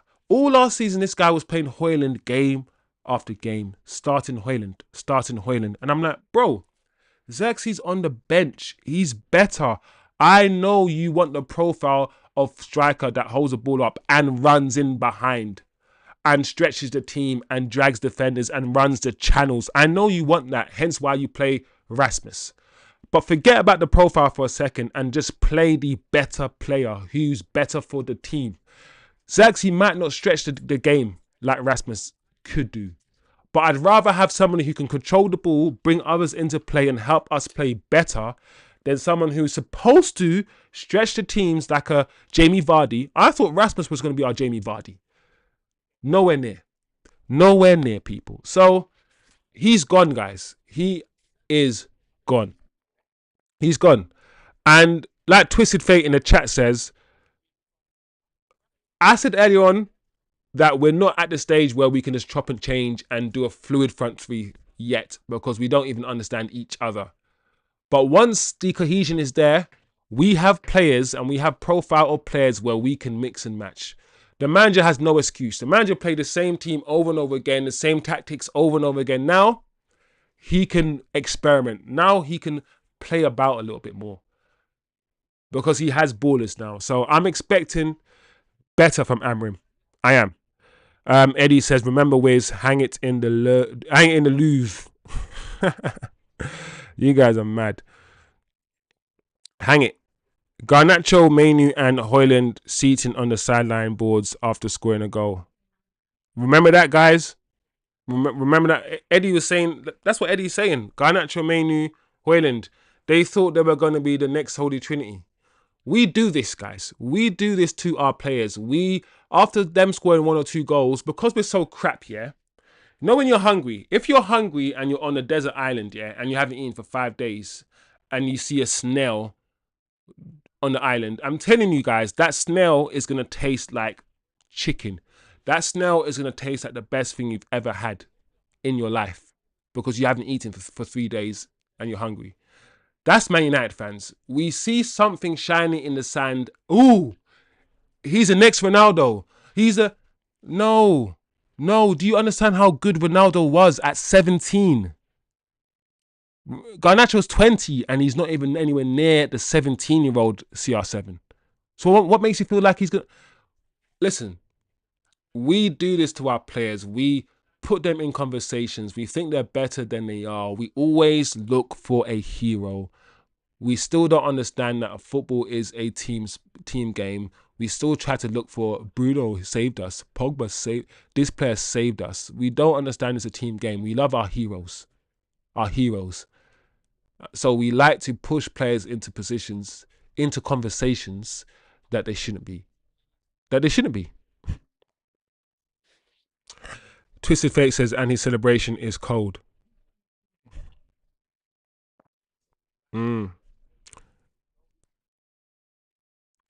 you know what? So we need to find a celebration for SESKO, for Sub-Zero SESKO.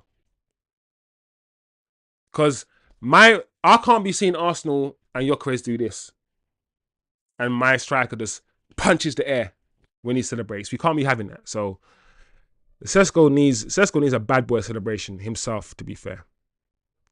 But anyway, guys, it's been a good stream. Like I said, smash the like on your way in or on your way out of the stream. Let me see if there's anything else for us to... Let me know what you guys are saying about the Arsenal game as well. Are people confident about the Arsenal game after what they've seen? Don't forget, guys, no more preseason games. No more games for the manager to see anything. The manager has now played all these cards. He's played his football matches. He's now seen everything that he can possibly see before the Arsenal game. So any changes he makes now has to be based on what he sees on the training ground rather than what he sees in a match. We now need to start thinking about what team the manager will play. I want you guys to start thinking about what team would you play? What team would you guys play based on the preseason that you've seen? What would your approach to Arsenal be? Would you play Dalot, defensive wing backs, or would you play attacking wing backs? You know, these are now the decisions, guys. There's 7 days left. We will be playing Arsenal this time next week on a Sunday. This is it, guys. This is it.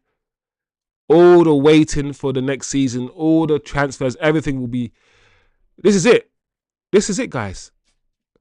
We cannot lose against Arsenal at Old Trafford. If we lose that game, my gosh, I think the fan base will melt down if we lose that game. Arsenal are not playing well. I'm not impressed with Arsenal. Yes, they've got Gyökeres, but the one thing I keep saying about Arsenal, guys, is this. Arsenal have spent, the last 3 years playing with a false nine. And when you play with a false nine, he drops deep, helps in midfield, drifts, can hold the ball up, do so many things, right? You play a different kind of game. You're playing technically without a striker, right? And the midfielders have to chip in with goals and all these other things. Saka will score more goals. Now that Arsenal have a out-and-out striker who doesn't really drop into the midfield, doesn't link play, he wants to play on the last defender, Arsenal are going to play football differently. They're going to have to find a different way of playing. Now they have a target man. It means the wingers will score less goals. The midfielders will score less goals. They have to find a new way of playing where they supply Gyökeres. That's going to take a while. Also, they've got new players as well. They've got, of course, Manueki. They've got the Spanish midfielder. I keep forgetting his name. Zubamendi. They need time to bed in. Arsenal haven't been good this preseason. The football they played haven't been good. I think we'll beat them. I think we'll beat them. Before, 2 weeks ago, before we got Mbeumo, before we got SESKO, I would have said, no, we're not going to beat them. But now, I think the fan base, guys, are getting more and more quietly confident about the Arsenal game as the weeks. Maybe it's the transfers and the Belebas and all of these things that are giving us all this dopamine. But I think collectively, I see a lot of positivity in the fan base now. A lot of it. And I think that's a good thing, people. Milton says, does this game highlight the problems Amorim needs to address and why everyone is asking for a midfielder player? Yes, Milton. Short answer to that question is yes. But not only that, I think my takeaway word is cohesion, guys. That's the word. That's what I'm going to look at. When I do my match analysis, I reckon I'm going to spend a lot of time talking about how moves broke down due to the lack of understanding between the players today. Twisted Fate says there won't be glockiness. Monster will be putting hands on head, not hands on face. Well, Twisted Fate like this, yeah? That's your...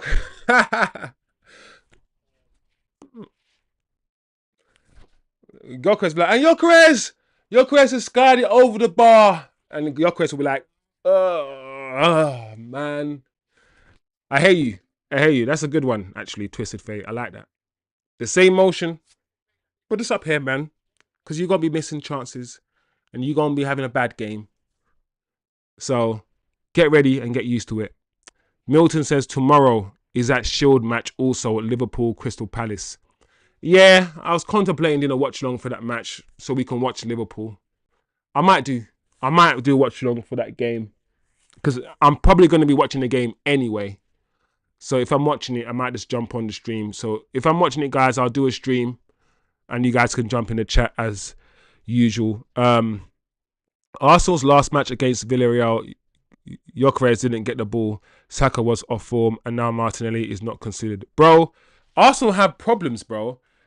Martinelli hasn't been good for a while, and it's going to take a while for Madueke to get going. Saka hasn't looked like Saka for about 2 years.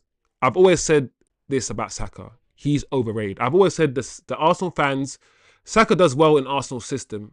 And to be honest, Saka is a good footballer. Like, similar to Mason Mount in a way, Saka has good footballing fundamentals. I reckon he can play in many positions. Saka just doesn't have... He's very good. He's a very good footballer. I don't want to mince my words. He's a very good footballer. But for me, the way that Arsenal talk about him like he's world class, like he's the best right winger in the world, I don't see that. That's what I don't see. I see Saka as very good. Arsenal see him as a world class footballer. And that's the difference between me and Arsenal fans. I don't put him in a world class footballer bracket. I see him as a very good right winger. Very good. But he just lacks that star quality for me. I think Arsenal fans, they force the star thing when it comes to Saka. I really think they do. And I think maybe now we're going to see just a normal standard Saka. Will Saka reach the heights that he reached 2 years ago? And also, I kept saying this to Arsenal fans. You play Saka every game, bro. Like, when it comes to youngsters, 19, 20-year-olds, you're supposed to take them in and out the team. Saka has played every game for the last 3 years. By the age of 27, he's going to be done. Just like Rashford. Like, they just need to be careful when it comes to Saka. They really do. I'm not impressed with Arsenal. I'm not scared of Arsenal, guys. I'm really not. I'm really not. And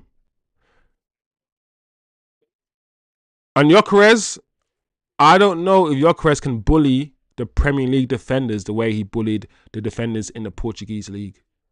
Gyökeres needs space to run into. He's not a back-to-goal type of striker. Teams in the Premier League are going to play with that low block. We know this. We know about the low blocks. We understand this. What's Gyökeres going to be like in that low block, people? I don't know, guys.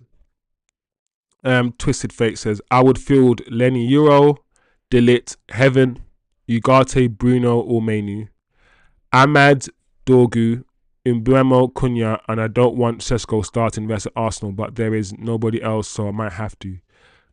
And Twisted Fate says, then just after half-time, bring on Casemiro for tired legs. I like that. I like the fact that you said Bruno or Menu. So it seems like Twisted Fate is of the belief that he wants to slowly phase Bruno out of this team. And I think that the issue is Bruno is still arguably the best midfielder that we have. But I don't think he suits any of the positions. He probably suits the double pivot, yeah, the two midfield positions more than he now suits the 10. He can't dribble. He doesn't really move on the field like a 10. He can't really drop a shoulder. He's got no skills. Like, when he received the ball in the second half when we were counter-attacking, it just showed that he's got no ability to sort of evade a challenge. He is a number 8, basically. And so he's never been a number 10 for me. He never should have been number 10. Bruno, in the ideal world, he plays on the right-hand side of a midfield 3. Pogba plays on the left-hand side of the same midfield 3, and we get someone in the DM position. Bruno is a right-hand side of a midfield 3 player. Most players play in the midfield 3s anyway, not midfield 2s. In order to play in a midfield 2, in my opinion, you need to have so much more about you. So much more about you. Because there's only 2 of you in that area, not 3. So I'm of the belief that we need to start thinking about life outside Bruno. But the problem is, Bruno probably still the best passer of the ball in the midfield area that we have. But if we get Belieber and Adam Wharton, I don't know if I'm still going to be saying that. I don't know. Who knows? We'll see. But I like that team, Twisted Fate. I don't think that's a team that will start. I think the team that will start will be either the Ugarte mainly midfield with Bruno in one of the 10s, Cunha and Mbeumo, or we might start the way that we started this game, but with Luke Shaw instead of Heaven. So, guys, I'm going to have to wrap up the stream just now. But yeah, it's been a good stream, guys. It's been a good stream. Smash the like I said. Please share the video. There is a poll that has been up. Where are we going to finish? Most of you guys say we are going to finish in the top 4. Some of you guys say top 6. So it looks like top 4 or top 6. You guys are very optimistic about the season. 35 votes, good amount of votes, good amount of people on the stream. Decent stream. It's a new channel, guys, so we are going to get better.